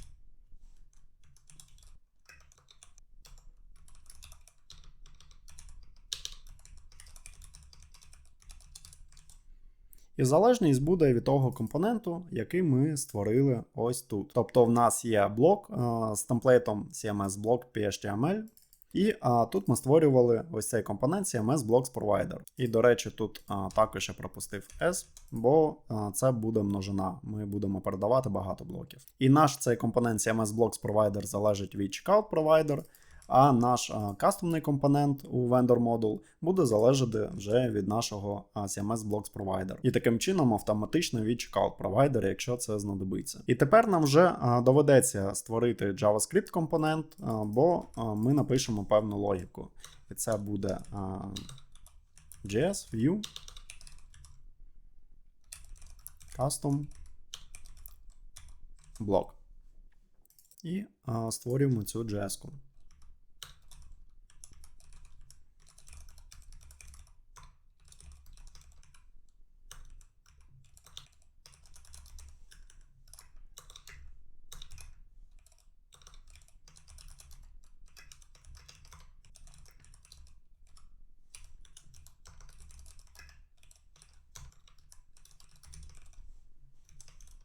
І в цьому компоненті ми створимо метод getCustomCMSBlock. Тільки для того, щоб звертатися до нього у нашому темплейті. І тепер нам якось потрібно отримати той компонент CMS-блок провайдера, який ми створили, і можемо його закинути, в принципі, у defaults. Знову ж таки, у минулому відео я показував такий об'єкт Models, де ми можемо створити ключ як назву будь-якого компоненту. CMS Blocks Provider хай буде так само, як по назві. І так як компонент CMS Blocks Provider є у залежностях нашого поточного компоненту, то він автоматично є провайдером. То просто вказуємо його ось таким чином. Тільки шторм чогось автоматично мені виправляє лапки, чого я, власне, не просив. І тепер тут давайте повернемо спочатку порожній рядок і законсолимо, що ми будемо отримувати з нашого CMS Blocks Provider компоненту. І нагадую про те, що потрібно це викликати як функцію, щоб отримати значення компоненту, тобто референс на нього. І тут застосуємо наш метод getChild.html. І тепер нам залишається цей метод викликати у нашому HTML файлі custom block. Здублюємо цей div і замінимо це ось таким чином. І чомусь нічого не відображається. Давайте перевіримо Custom Levels. І дійсно, в мене чомусь не стоїть чекбокс на інфо. І коли ось так обрати, показувати звичайні логи, то тепер воно з'являється. І давайте ворнінги я поки що приберу. І від jQuery Migrate також сховаю повідомлення. Що ж, тепер ми отримуємо об'єкт, де ключ нашого CMS-блоку співпадає з ідентифікатором, який вказаний у адмінпанелі. Тобто ось ми створювали CMS-блок, і ось ми маємо цей ідентифікатор. Що ж, і тепер достатньо його передати в наш getChild.html, щоб його отримати. І таким чином ми можемо одразу тут повернути. І зверніть увагу, що ніякі перевірки вже не потрібно робити, приходить нам щось чи ні, повертати порожній рядок чи ні на випадок, якщо нічого не буде, бо ось цю валідацію ми вже написали ось тут. Оновлюємо сторінку, дивимось і бачимо, що в нас двічі виводиться цей блок. Перший раз він виводиться за рахунок того, що ми на початку виводили його за допомогою window checkout config, і зверталося до CMS Custom Block. А тут створили новий компонент з методом getCustomCMSBlock, який повертає нам, власне, розмітку. Єдине, що тут можна було б поліпшити, це не хардкодити блок ID, а варто було б його передати за допомогою XML, щоб мати більш гнучкий функціонал. Тож тут ми можемо вказати, наприклад, CMS Block ID, і вказати, що він повинен бути вставлений в XML. І передаємо сюди, ось таким чином. І йдемо до нашого XML. І тут як рядок передамо наш ID. Оновлюємо сторінку. І бачимо, що нічого не змінилося, помилок в нас ніяких нема. І так, може здатися, що перший варіант був значно легший, але знову ж таки він потребує бекенд функціоналу, якщо ви самі не знаєте, як це робиться. І тоді вам доведеться створювати реквест до бекенд команди, це буде додатковий тікет, це буде додатковий час. А ось цим способом ви один раз це створите, можете навіть створити якийсь окремий модуль, який будете перевикористовувати у різних проєктах. І все, що я написав ось модуль checkout, це можна винести в окремий модуль. І все, що вам залишиться потім, як звичайному розробнику, який вже знає, як цим користуватися, це зробити просто якийсь CMS-блок, точніше компонент, який буде очікувати CMS-блок, до нього темплейт, де буде всього лише один рядок, і JavaScript компонент всього лише з одним методом. Але навіть цей компонент можна було б якось уніфікувати, бо запис буде плюс-мінус один той самий, щоб не дублювати. І давайте, певно, навіть це зробимо. Тож перенесемо директорію view ось сюди. Переіменуємо його як CMS-блок.html. Тут можемо зробити по типу XML-аргументу блок ID. І тут назвати getCMS-блок.html. І ось це перенесемо сюди. І замінимо наш аргумент у vendor module. І тепер в нас буде уніфікований компонент, до якого можна буде завжди звертатися з будь-якого модуля. Тож, вкажемо його тепер тут.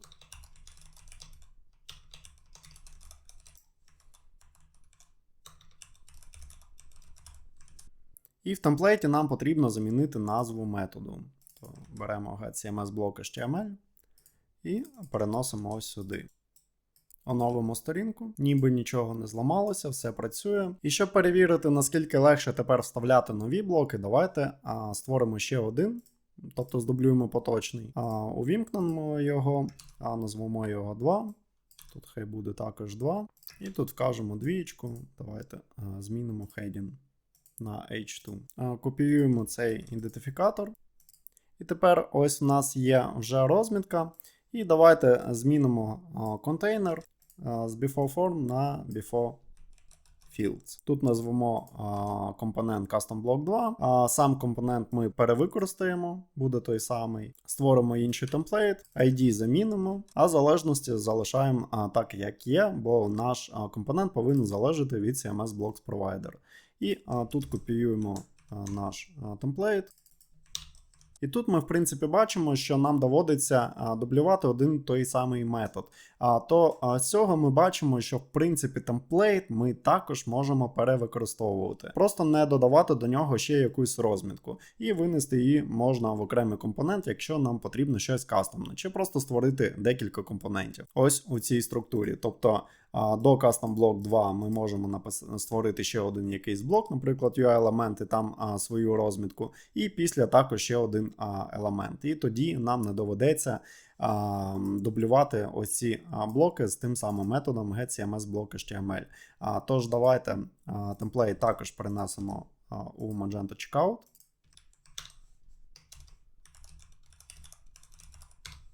Також назвемо його CMSBlock.html, щоб не губити. А звідси ми тепер можемо взагалі видалити директорію web з модуля Vendor Module. Повертаємось до нашої розмітки. І тут копіюємо назву нашого темплейту Custom Block і замінюємо її на CMSBlock.html. Супер. Тепер в нас є два компоненти, які повністю перевикористали і JS файл, і наш HTML темплейт.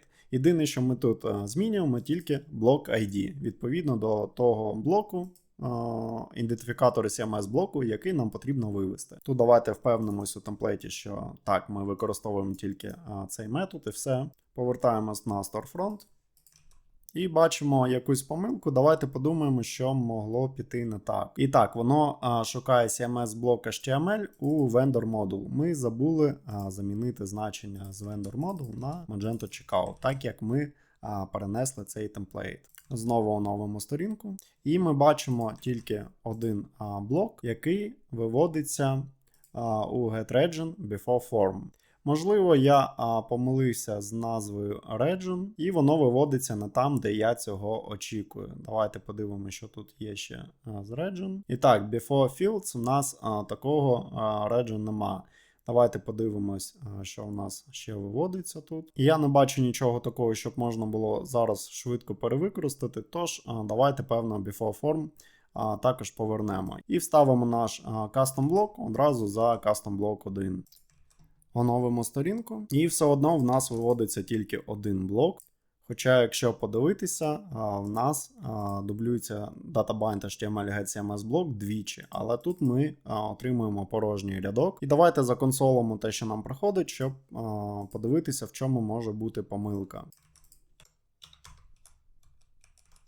І тут в getChild.html не будемо нічого передавати, щоб отримати весь об'єкт. Оновлюємо сторінку. І чомусь ми маємо тільки один ключ. А це сталося тому, що у Vendor Module ми не створили новий блок і, відповідно, не перемістили його до Checkout CMS Blocks. Про що, звісно, не варто забувати. Тож дублюємо ось цей момент. Тут створюємо двієчку. Тут дублюємо ідентифікатор.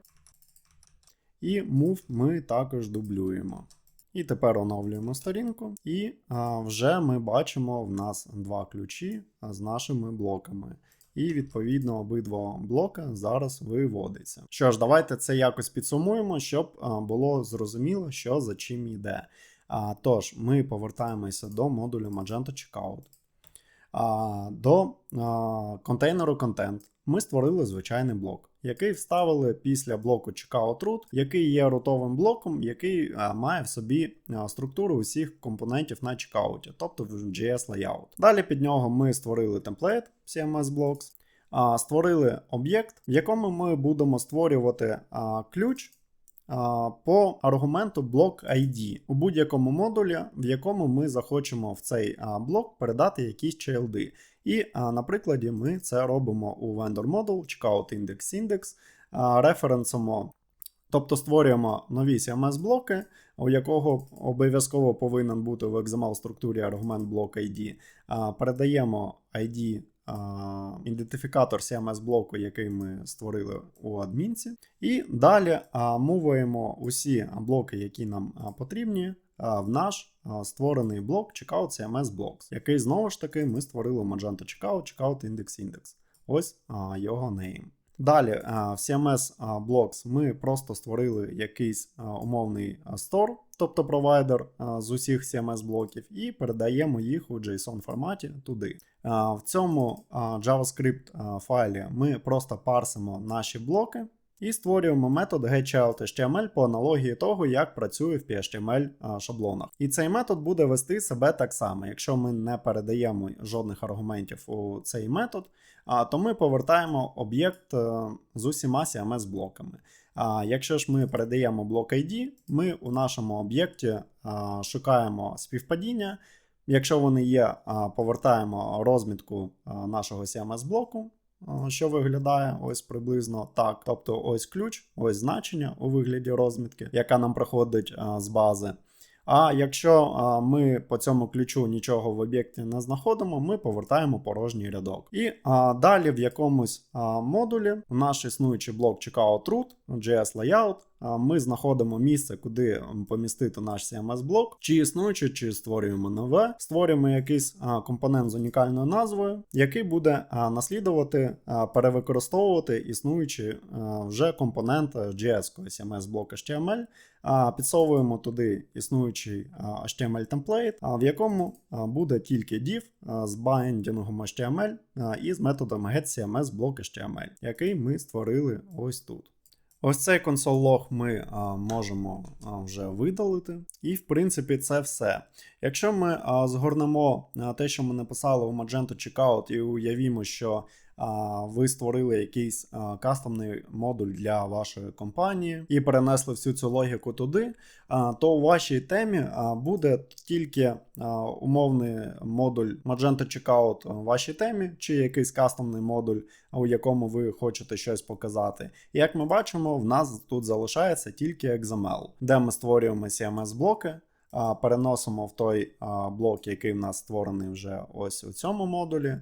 І далі в нашу структуру компонентів потрібно помістити нові компоненти, які будуть перевикористовувати і компонент, і темплейт. Єдине, що нам потрібно буде підміняти, це тільки блок ID. І на випадок, якщо між цими CMS-блоками вам потрібно додати якусь нову розмітку кастомну, яка не буде тягнутися з адмінки, зробити це доволі легко. Назвемо компонент code layout. Тут звичайний буде в нас UI елемент. Залежності нам вже не потрібні, блок ID не потрібен, а темплейт у нас буде у vendor модуль. Хай буде code layout. І тут ми створюємо цей файл.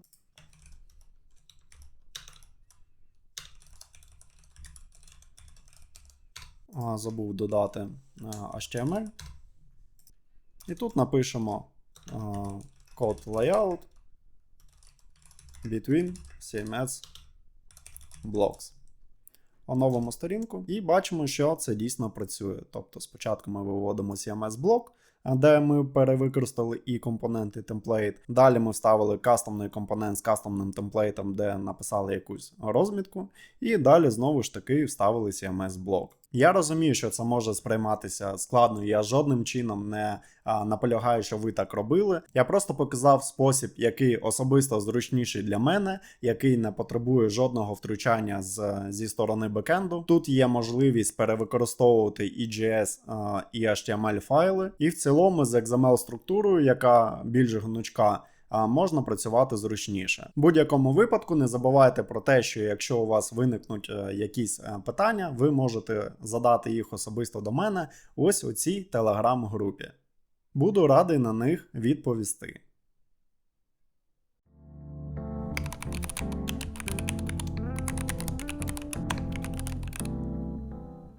Далі хочу показати вам цікаву особливість Deploy моду зі стратегією Compact. І вона може бути корисною, коли на нашому проєкті є декілька локалей, або навіть багато. Тож давайте підемо в адмінку і для початку змінимо нашу локаль. Stores Configuration, General, Local Options. І давайте змінимо на українську. До речі, в минулих відео ми змінювали First Day of Week. Можна повернути та й взагалі залишити системне. Окей, оновлюємо сторінку.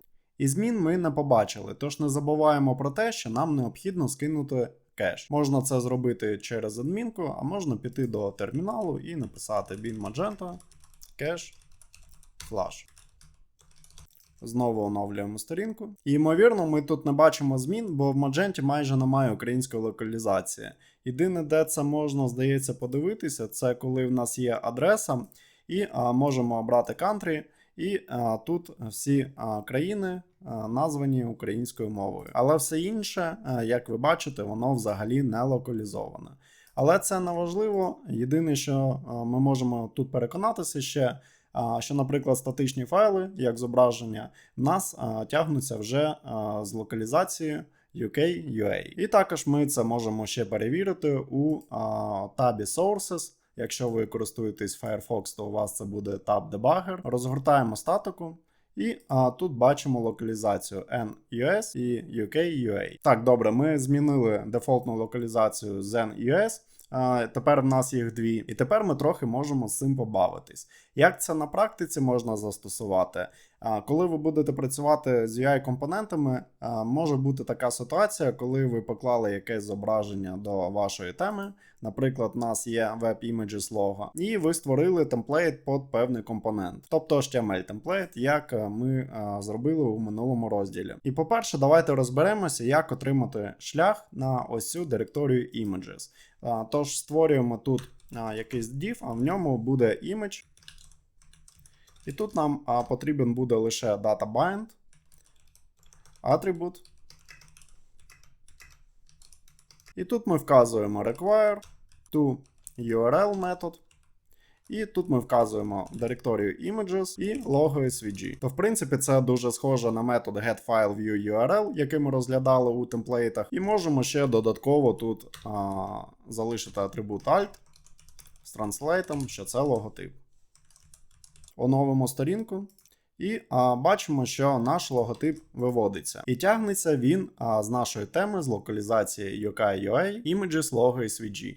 І давайте подивимось на ось цей логотип, який виводиться у HTML-темплейті. І тут ми також бачимо нашу тему, theme і локалізація UK-UA. А тепер хочу нагадати вам команду deploy, але перед цим ми почистимо статику.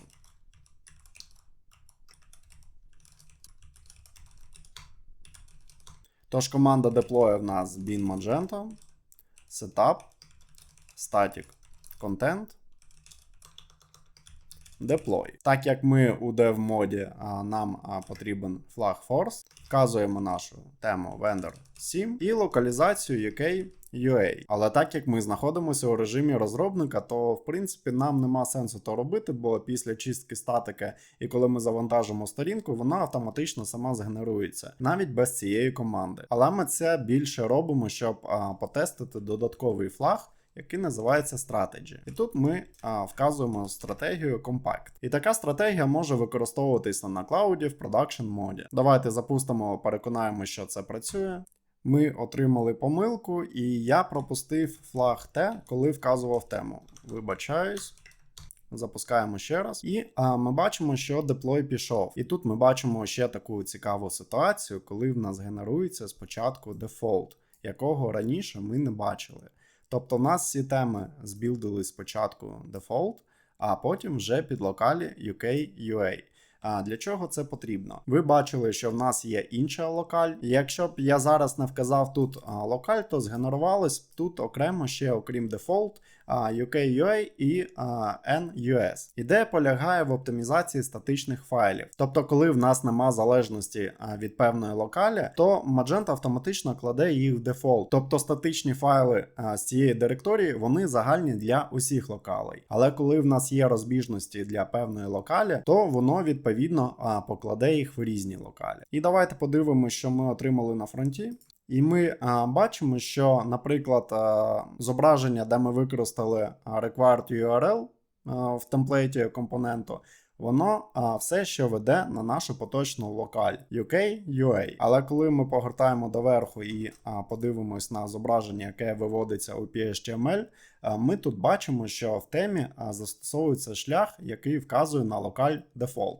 Тобто не зовсім локаль, просто директорія, де зберігаються файли, які загальні. Інколи виникає ситуація, коли цю стратегію Compact застосовують, то у вас у knockout темплейтах можуть оці зображення, які виводяться за допомогою required URL, тупо відвалитися, бо чомусь зображення не додається ось до специфічної локалі. І буде шукати в дефолт, а в дефолт цього зображення може не бути. Тож можемо затестити це трохи по-іншому. Давайте підемо до нашої теми.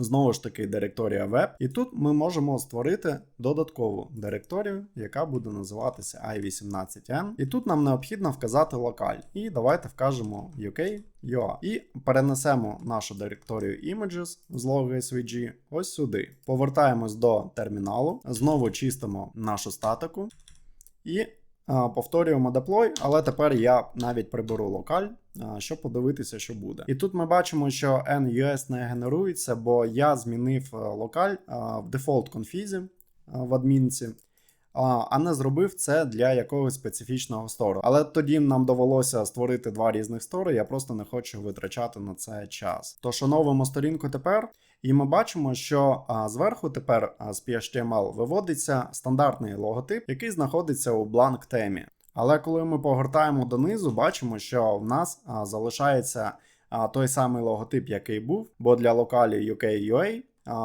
яку ми вказали ось тут в i18n і поклали цей логотип сюди, буде тягнутися вже звідси. Тож думаю, коли у вас виникне подібна ситуація, ви вже не будете стресувати, будете знати, в чому проблема і куди дивитися. І до речі, ми зараз звертаємось до директорії images, яка лежить саме у корні нашої теми. Але цю директорію web ми також можемо покласти і в якийсь інший модуль, наприклад, перетягнемо сюди і вкажемо тут наш модуль, vendor module, images logo. Знову таки чистимо статику і перезапускаємо деплой. Оновлюємо сторінку і бачимо, що нічого не змінилося. Воно спокійно шукає по шляху по назві модуля у нашій темі. Це на випадок, якщо ви будете зберігати зображення у якомусь специфічному модулі. Можливо, ви будете його розробляти у app-код замість теми.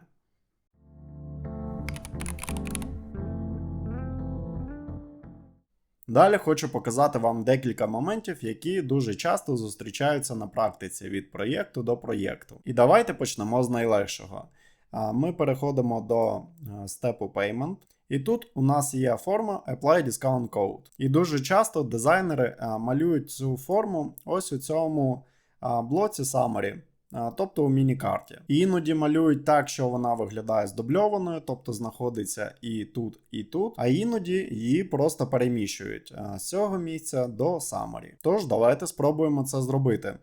Для початку нам треба визначитися, що за компонент її виводить. І найлегший шлях спробувати пошукати по ключовому слову discount. Що ж, знову застосовуємо require.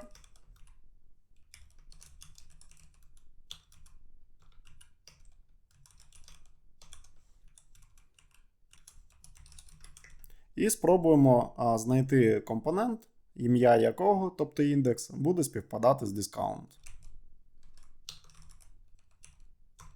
І нам дуже пощастило, що такий компонент є. І ми бачимо, що він знаходиться у модулі Magento Sales Rule JS View Summary Discount. Давайте скопіюємо ось оцей шлях, підемо до PHP Storm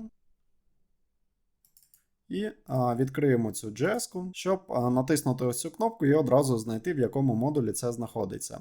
І тепер ми відкриємо layout, checkout index XML. І тут огортаємо донизу і бачимо ось цей компонент discount. Бачимо, що він знаходиться у billing степі payment after methods discount. Але не забувайте про те, що нам потрібно цей блок перемістити у summary. А сайдбар знаходиться за межами степів. І в цьому ми також можемо переконатися, якщо відкриємо checkout index XML, який знаходиться у вендорі у модулі checkout.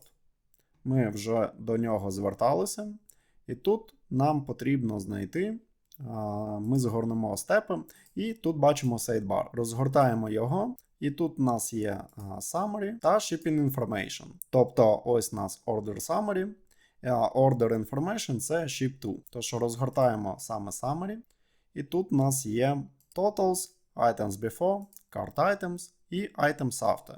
Пропоную застосувати саме контейнер items after. Тож тепер нам потрібно прослідкувати цей ланцюжок. В чекауті у нас є children, sidebar. Почнемо з нього. Ось у нас checkout, children. Це в нас буде sidebar. Трохи це порівняємо. Далі в нас є знову children, далі summary. І далі items after. І тепер ми можемо тут ось створювати компонент. Але створювати ми його не будемо, ми просто його перенесемо. Копіюємо ось це. Єдине, що нам потрібно тут змінити, назву компоненту, можемо назвати його Discount Sidebar. Більше нічого нам змінювати тут не потрібно. Оновлюємо сторінку, і ми бачимо, що блок в нас з'явився. Розгортаємо його, і, в принципі, все працює як очікується, окрім валідації. Бо якщо ми повернемося до консолі і в Custom Levels я поверну warning, ми бачимо, що в HTML ідентифікатор discount code у нас дублюється, бо ми використовуємо один той самий темплейт, в якому ще є форма з однаковим ідентифікатором discount form. Що ж, ми вже у тому модулі sales розгортаємо темплейт, і тут нам потрібен payment discount. Відкриваємо його і бачимо дійсно форму з ідентифікатором discount form і input з ідентифікатором discount code. Окей, тепер ми у registration.php можемо скопіювати назву модуля, повертаємось до нашої теми і створюємо директорію Magento Sales Rule, Web Template, Payment. І туди ми скопіюємо наш discount.html. Copyright можемо прибрати. Можемо, до речі, одразу прибрати collapsible. І тут змінити discount form sidebar. І додати цей суфікс до інпуту також. Більше ніби тут айдішників в нас нема, але цей темплейт тепер нам необхідно переіменувати, бо до того ми б його перезатерли. І вказуємо discount sidebar. Тепер йдемо до нашої XML структури і тут можемо вказати template, Magento, Sales, Rule, Payment, Discount, Sidebar. Оновимо сторінку і бачимо, що ворнінги в нас зникли. Подивимось на ID. І так, дійсно бачимо тут Discount Code Sidebar, Input, а тут у нас тільки discount code. Що ж, таким чином ми впоралися з нашою задачею, але може виникнути ситуація, коли вам ось цей discount code потрібно видалити зі степу пейментів. Але чого ми, власне, дублювали ось цю структуру, де ми здублювали наш компонент в інший контейнер, бо ніяких директив типу move для компонентів не існує. Тож ми можемо здублювати один компонент в інший контейнер, а оригінальний компонент вимкнути. Тож єдине, що нам залишилось, це вимкнути існуючий компонент. І давайте ось це все скопіюємо.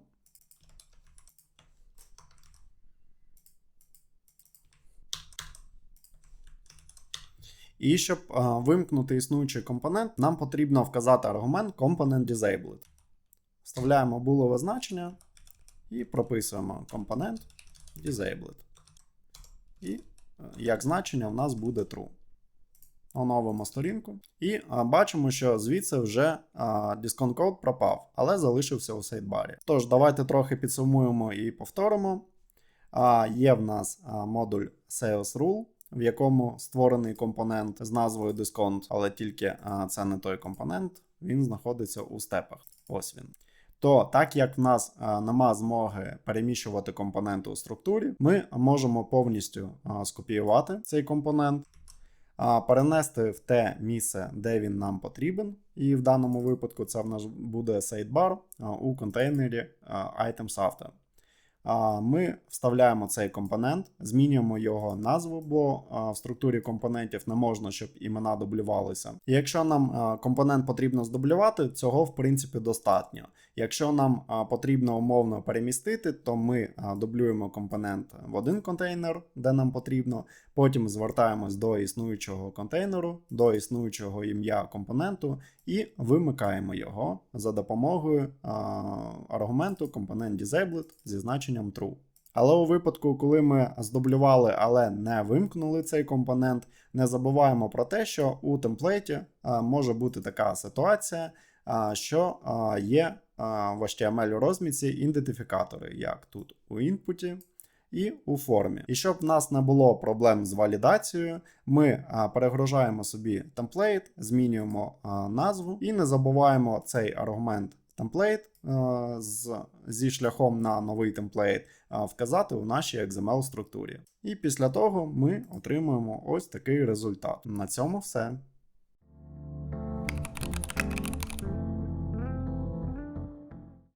Другий приклад з практики буде цікавішим. Це реєстрація нового степу на чекауті. Із практики можу сказати, що частіше всього роблять першим кроком на чекауті це авторизація. Тобто, якщо ви дійшли до чекауту, і звісно, якщо це дозволено, що гості можуть купляти щось на вашому сайті, тобто на сайті клієнта, то можливо вони забули авторизуватися. І роблять першим кроком таку форму авторизації, а далі вже переходять до шіпменту та пейменту. Тож давайте спробуємо це реалізувати. Для початку нам потрібно подивитися, як взагалі реєструються степи. Тож ми підемо до модуля чекауту, checkout index, index handle. В структурі компонентів знайдемо checkout. Далі нас цікавлять степи. Тут ми маємо shipping step та billing step. Почнемо з шіпінгу, і в принципі тільки його нам і буде достатньо. Тут ми бачимо, що це звичайний UI-компонент, який рендерить усіх чайлдів. Тут ми бачимо sort order, тобто це перший степ. А у billing степі ми бачимо sort order 2, і компонент також UI-компонент. Але реєстрація відбувається у наступному компоненті, який вказаний у shipping address. І це в нас JS View Shipping. Давайте відкриємо цей файл. І тут я вам вже показував моделі кастомера та модель квоти. Зараз ми ще познайомимося з моделлю Step Navigator. Тож гортаємо донизу, і в Initialize ми бачимо, що якщо в нас квота не віртуальна, тобто якщо ми не купляємо якийсь віртуальний продукт, який одразу нам може прийти на пошту, наприклад, то відповідно нам необхідно вказати shipment адрес, куди нам доставити фізичний товар, і тоді ми реєструємо новий степ. Давайте знайдемо цей файл у структурі, і до нього ще повинен бути темплейт, який називається shipping.html. І тут ми бачимо, що є ліжка з ID-шником shipping, observable visible, яким буде керувати наш Step Navigator. І тут виводиться компонент Customer Email, який і відповідає за реєстрацію. І власне його ми і перенесемо на перший степ. Точніше здублюємо, а на степі шіпінгу ми його вимкнемо. Як це зробили з полем Discount. Тож про все по черзі і давайте з чогось починати. Для цього нам в степах потрібно створити новий степ. І давайте його назвемо Auth. Далі нам потрібно зробити по аналогії зі sort order та компонентом. Давайте це також здублюємо.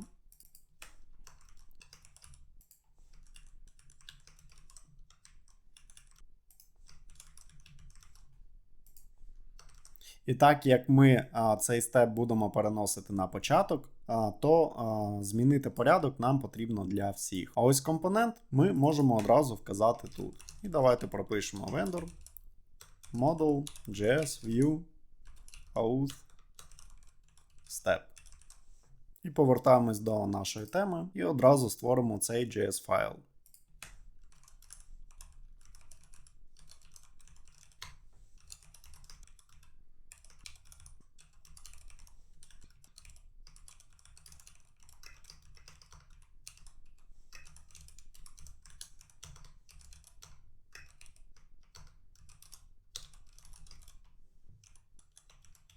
І одразу тут вкажемо defaults об'єкт.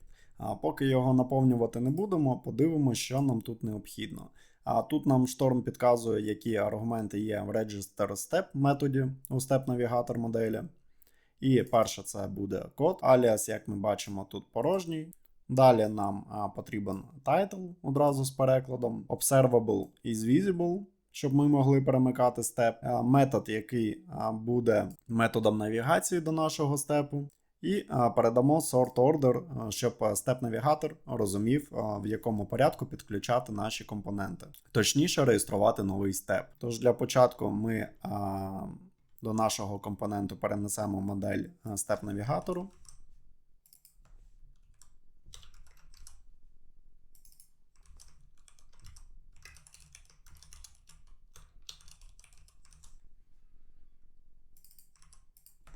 Далі нам потрібен метод initialize. This super. І одразу можемо реєструвати наш степ. Код у нас буде також auth. Аліас нам тут не потрібен. Is visible, observable нам потрібно створити.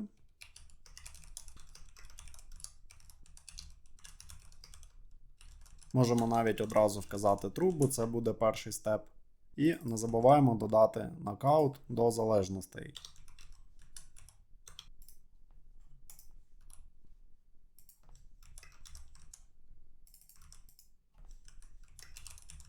Зверніть увагу, що тут ми цей observable не викликаємо, ми тільки передаємо лінку на нього. Далі нам потрібно створити метод navigate,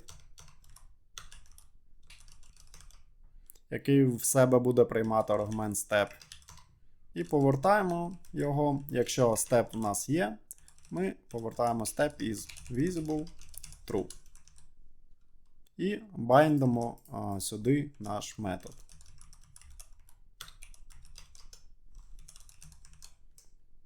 І останнє передаємо сюди sort order, який ми вказали у XML. І не забуваємо про те, що нам потрібен ще темплейт.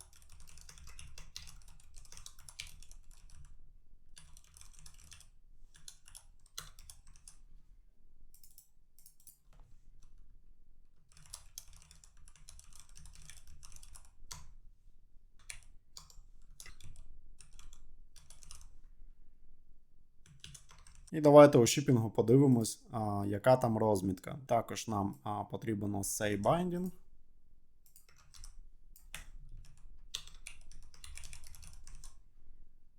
Step title. До речі, щоб title і код не хардкодити, ми можемо його винести в окрему зміну у нашому XML, точніше у нашому JS файлі.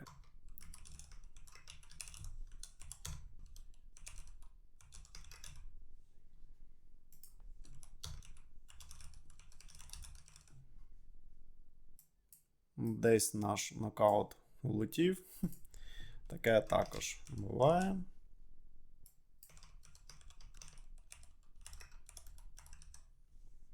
І, до речі, тайтл при реєстрації я взагалі забув казати тут. Тож будьте уважні у послідовності усіх аргументів. Якщо ви їх не пам'ятаєте, просто відкриваєте Register Step і по черзі їх ось так прописуєте. Тож тут ми замінюємо на this code. І this title ми вже вказали, повертаємось до нашого темплейту. І тут можемо вказати attrib ID code. А subtitle у нас буде data-bind. Так як ми title вже переклали, нам можна тут задіяти не i18n, а просто текст. І вказати тут title. І далі там, здається, йде тільки step content блок. І, в принципі, це все. І тут ми можемо просто відрендерити усі чилди.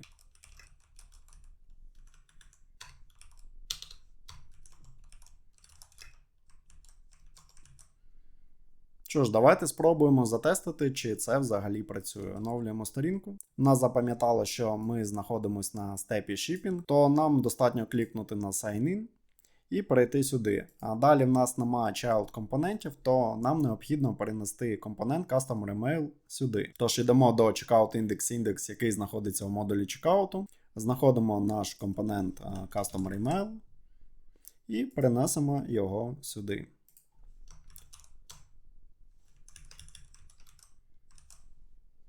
Ось ці плейсхолдери, якщо вам не потрібні, ви можете одразу видалити.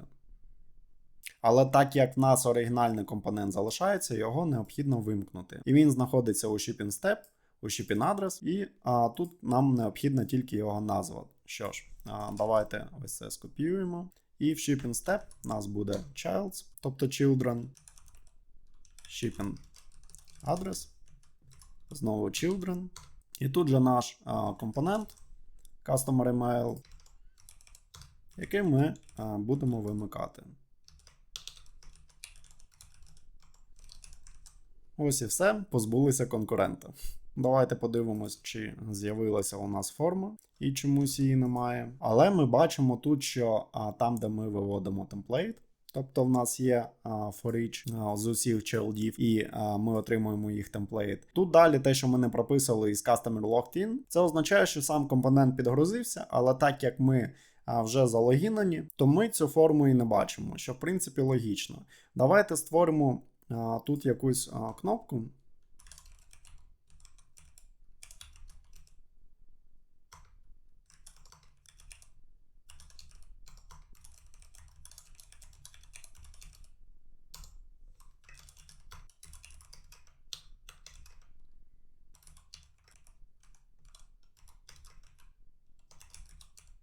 Яка дозволить нам переходити на наступний крок. І нам залишилось створити цей метод Next. Повертаємось до нашого step.js і створюємо ще один метод Next. І тут ми можемо використати наш степ-навігатор, у якого якраз і є цей метод Next. Оновимо сторінку тепер. Бачимо нашу кнопку, і яка нас перекидує на наступний крок. І коли вам вже здавалося, що ми закінчили з цією задачею і можна пушити до продакшену, зупиніться, видихніть, подумайте, що ми забули. А забули ми провалідувати наші степи. До чого я веду? Наприклад, ось я є в інкогніто моді, і на даний момент я не залогінен. Тож я оновлюю сторінку чекауту. І дійсно ми бачимо те, що очікуємо. Але якщо я у браузері допишу shipping, як бачите, я можу потрапити на степ шіпінгу, хоча я не залогінен. І якщо ми очікуємо, що чекаут повинен бути тільки для залогінених юзерів, цей результат нас вже не задовільняє. Але так можна було зробити не просто у браузері хештег змінити на shipping, а, наприклад, натиснути кнопку Next, яка також нас перекидує на наступний степ. А функціонал в них працює трохи по-різному. Тож це наступний крок валідації. Тепер може бути зворотня ситуація, коли ми є на степі авторизації, хоча ми залогінені. Оновлюємо сторінку, і було б добре, щоб нас одразу перекинуло на шіпінг, але цього не відбувається. І в даному випадку нам потрібно натиснути Next самим. А з точки зору UX це не дуже добре. І коли ми вже на шіпінгу, але ми залогінені і натискаємо на Sign In, то нас повертає на попередній степ. А цього також не повинно відбуватися. Також, якщо ми на степі шіпінгу у браузері уведемо auth, то це нас також повертає на попередній степ. Tож, давайте з цим якось розбиратися, бо цієї поведінки не повинно бути. І пропоную почати зі степу шіпінгу, щоб він перевіряв, якщо юзер потрапив на цей степ, але він не є залогіненим, тобто є гостем, його потрібно повертати на попередній крок. Тож, йдемо до коду, і тут ми створимо файл require.js-config, щоб зробити міксін на shipping.js.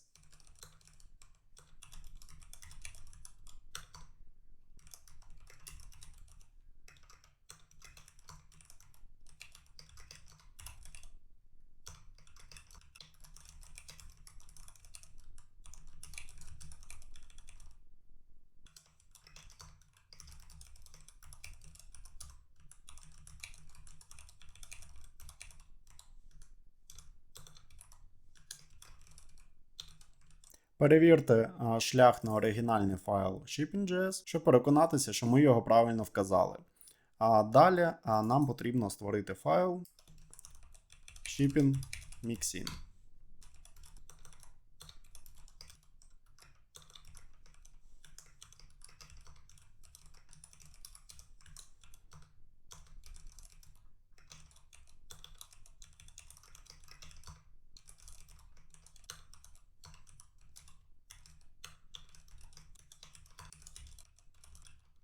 І давайте подумаємо, що нам тут потрібно змінити. Йдемо до оригінального файлу shipping.js, і тут ми бачимо observe visible і значення тільки якщо квота не віртуальна. І сюди ж непогано було б додати перевірку, що visible може бути true, тільки якщо customer залогінений. І нам стане в нагоді модель customer. Тож, давайте її візьмемо з залежностей. І сам нокаут нам також знадобиться.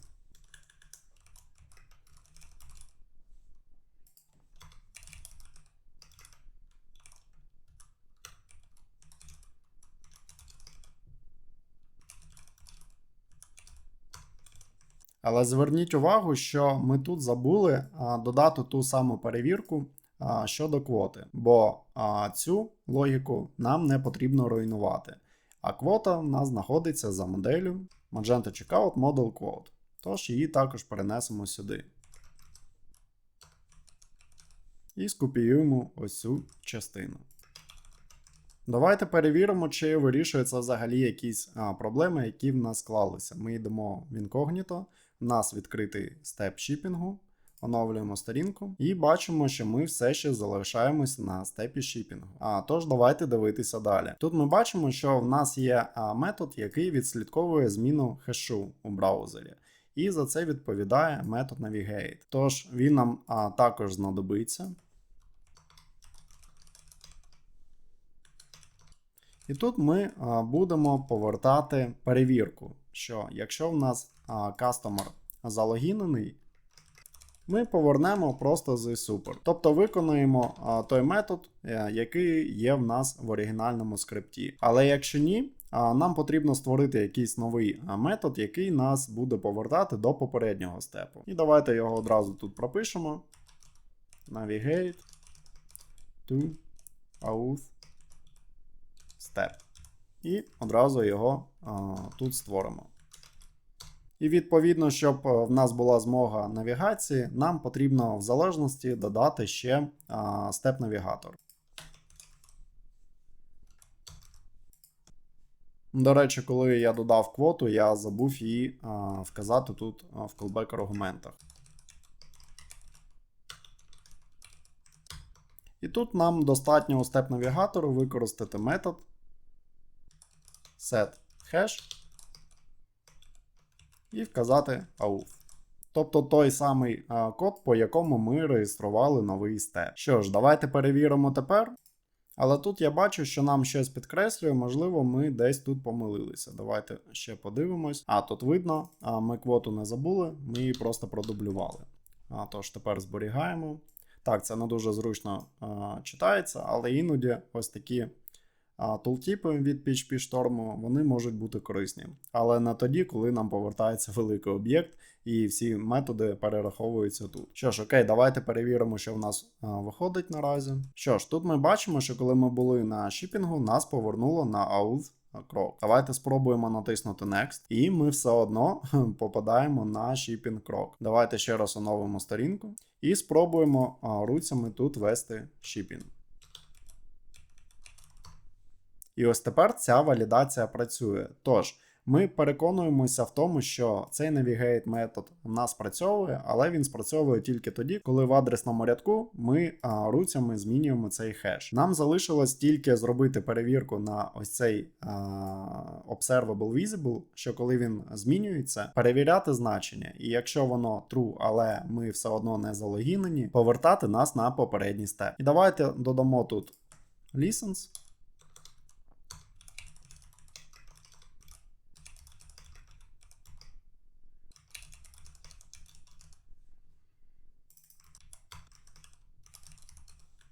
І якщо значення visible false, або ми залогінені, ми не будемо нічого робити.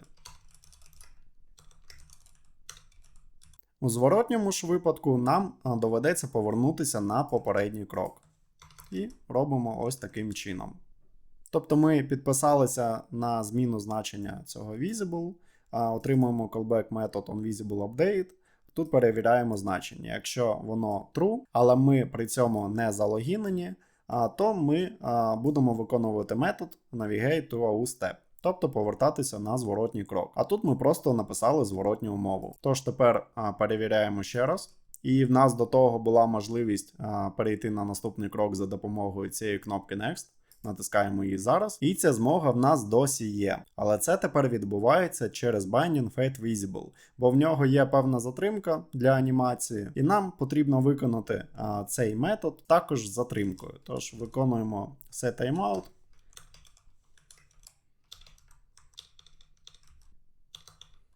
І хай буде десь пів секунди.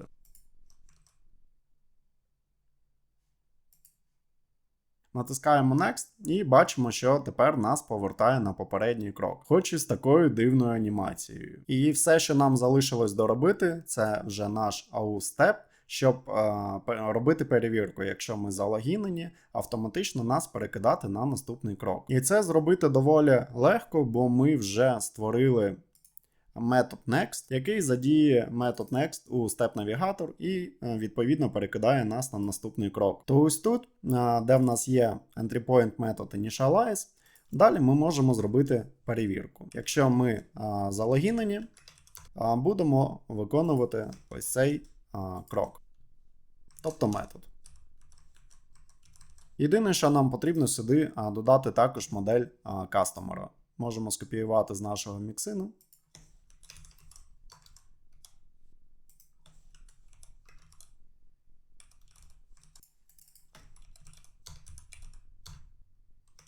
Перевіряємо, але чомусь нічого не відбувається. І з цією проблемою я також вже стикався, тому можу пояснити чому. Я думаю, зараз ви самі здогадаєтесь, якщо тут я законсолю степ-навігатор, Steps і зупиню дебагер. Йдемо в консоль і бачимо, що в нас тут зареєстрований тільки один степ, бо наш компонент завантажується найпершим. І відповідно ось цей метод Next, тобто у степ-навігатор Next, який повинен нас вести до наступного кроку, тобто перемикати на наступний компонент. Інших компонентів ще немає, і тому нічого не відбувається. Можу погодитись з тим, що дивно, що немає жодних помилок, але маємо, що маємо. Тож цю проблему можна вирішити костильно, просто додавши сюди setTimeout і дочекатися, поки компоненти прогрузяться. Але можна зробити трохи гарніше. Ми звернемося до методу, з яким ми вже знайомі, initObservable. Не забуваємо, що тут нам потрібно викликати this_super, а також повернути this. І тут ми можемо взяти оце значення степів і підписатися на них.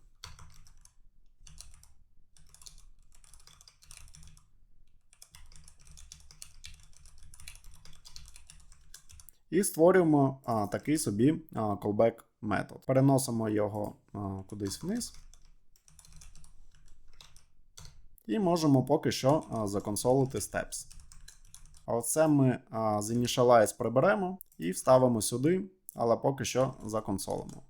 Оновлюємо сторінку і бачимо, що в нас степи оновлюються до того 4 рази. І в останньому оновленні ми бачимо наші 3 степи. То що ми можемо зробити?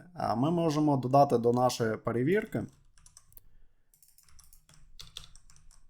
що якщо наших степів менше 3 або ми не залогінені, тоді не будемо нічого робити. У зворотньому ж випадку ми будемо звертатися до нашого методу Next, щоб перейти на наступний степ. Але не забувайте про те, що навіть якщо ми пишемо код в одному з компонентів, ми підписуємося на оновлення степів у степ-навігаторі завжди. І тому в даному випадку в нас степів дійсно може бути 3, кастомер може бути залогінений, і ми відправимо юзера на наступний степ. Але не факт, що ми знаходились на цьому кроці. Наприклад, тут розраховано, що весь функціонал ми пишемо для кроку авторизації, але якщо ми залогінені, ми можемо одразу опинитися на кроці шипінгу, але все одно цей метод next відпрацює. Тому ми тут додаємо додаткову перевірку, якщо цей крок не активний, то ми нічого не будемо робити, щоб підстрахуватися. Тож тепер повертаємось на сторінку чекауту, оновлюємо сторінку, і зараз ми знаходимося на шипінгу, все окей. Пробуємо повернутися на авторизацію. Бачимо, що відбувається якийсь лаг. Можливо, це десь проблема з обсервами, треба буде трохи довше посидіти і це продебажити. Але я впевнений, що ви самі з цим впораєтесь. Можете вважати, що це буде домашнє завдання. Тож, в принципі, усі проблеми ми подолали, і тепер можна вважати, що ми завершили цю задачу. І з точки зору функціоналу вона не така вже й важка, тому давайте повторимо, що ми зробили. Ми йдемо до нашого модуля, в принципі, будь-якого, і нам потрібен handle checkout index, який знаходиться у нас тут. Далі ми по структурі йдемо checkout, steps і створюємо новий крок. Вказуємо sort order, і якщо цей крок повинен бути перед тим, які вже існують, ми в інших існуючих кроках змінюємо sort order на наступне значення. Тобто shipping step був 1, змінили на 2, billing step був 2, змінили на 3.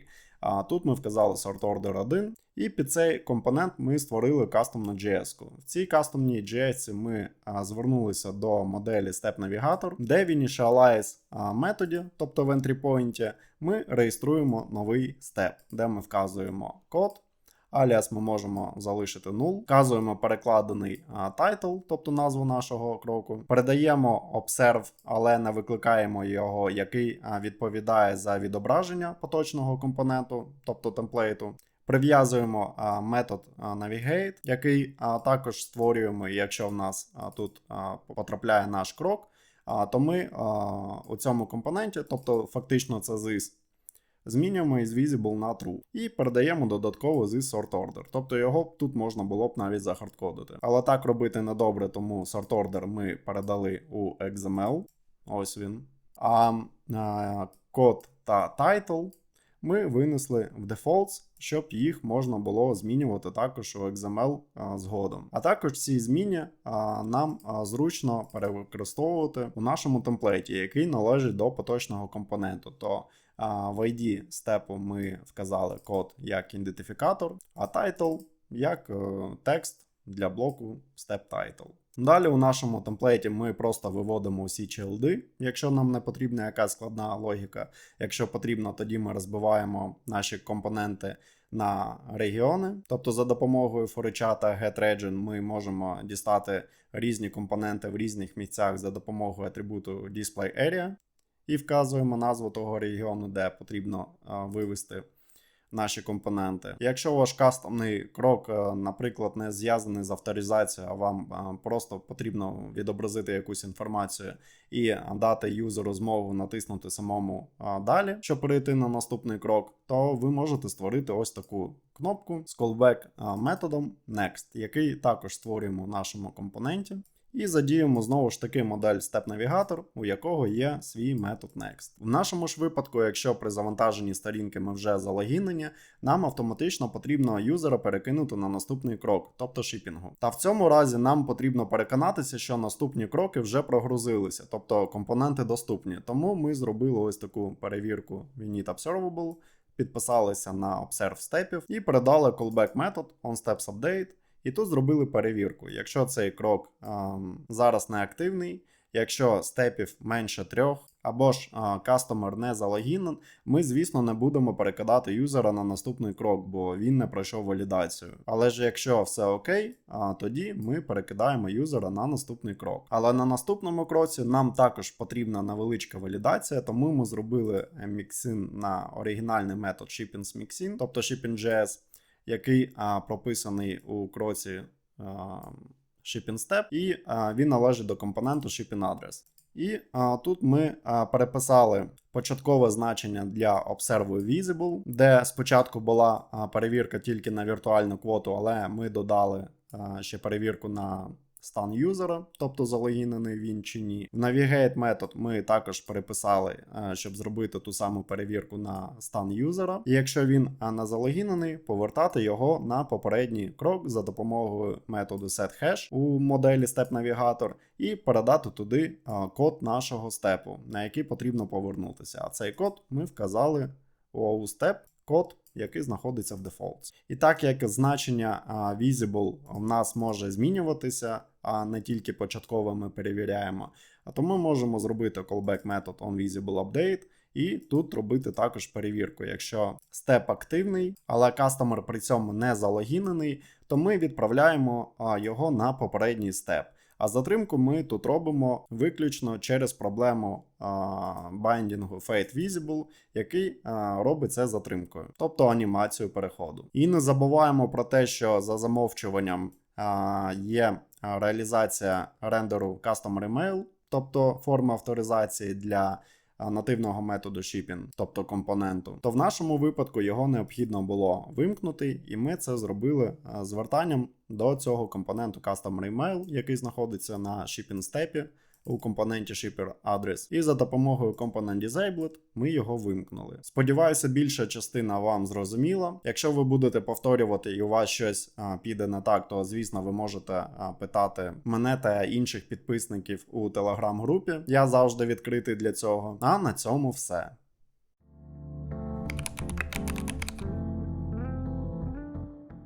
А що буде далі? Хто його зна? Не скажу. Не скажу.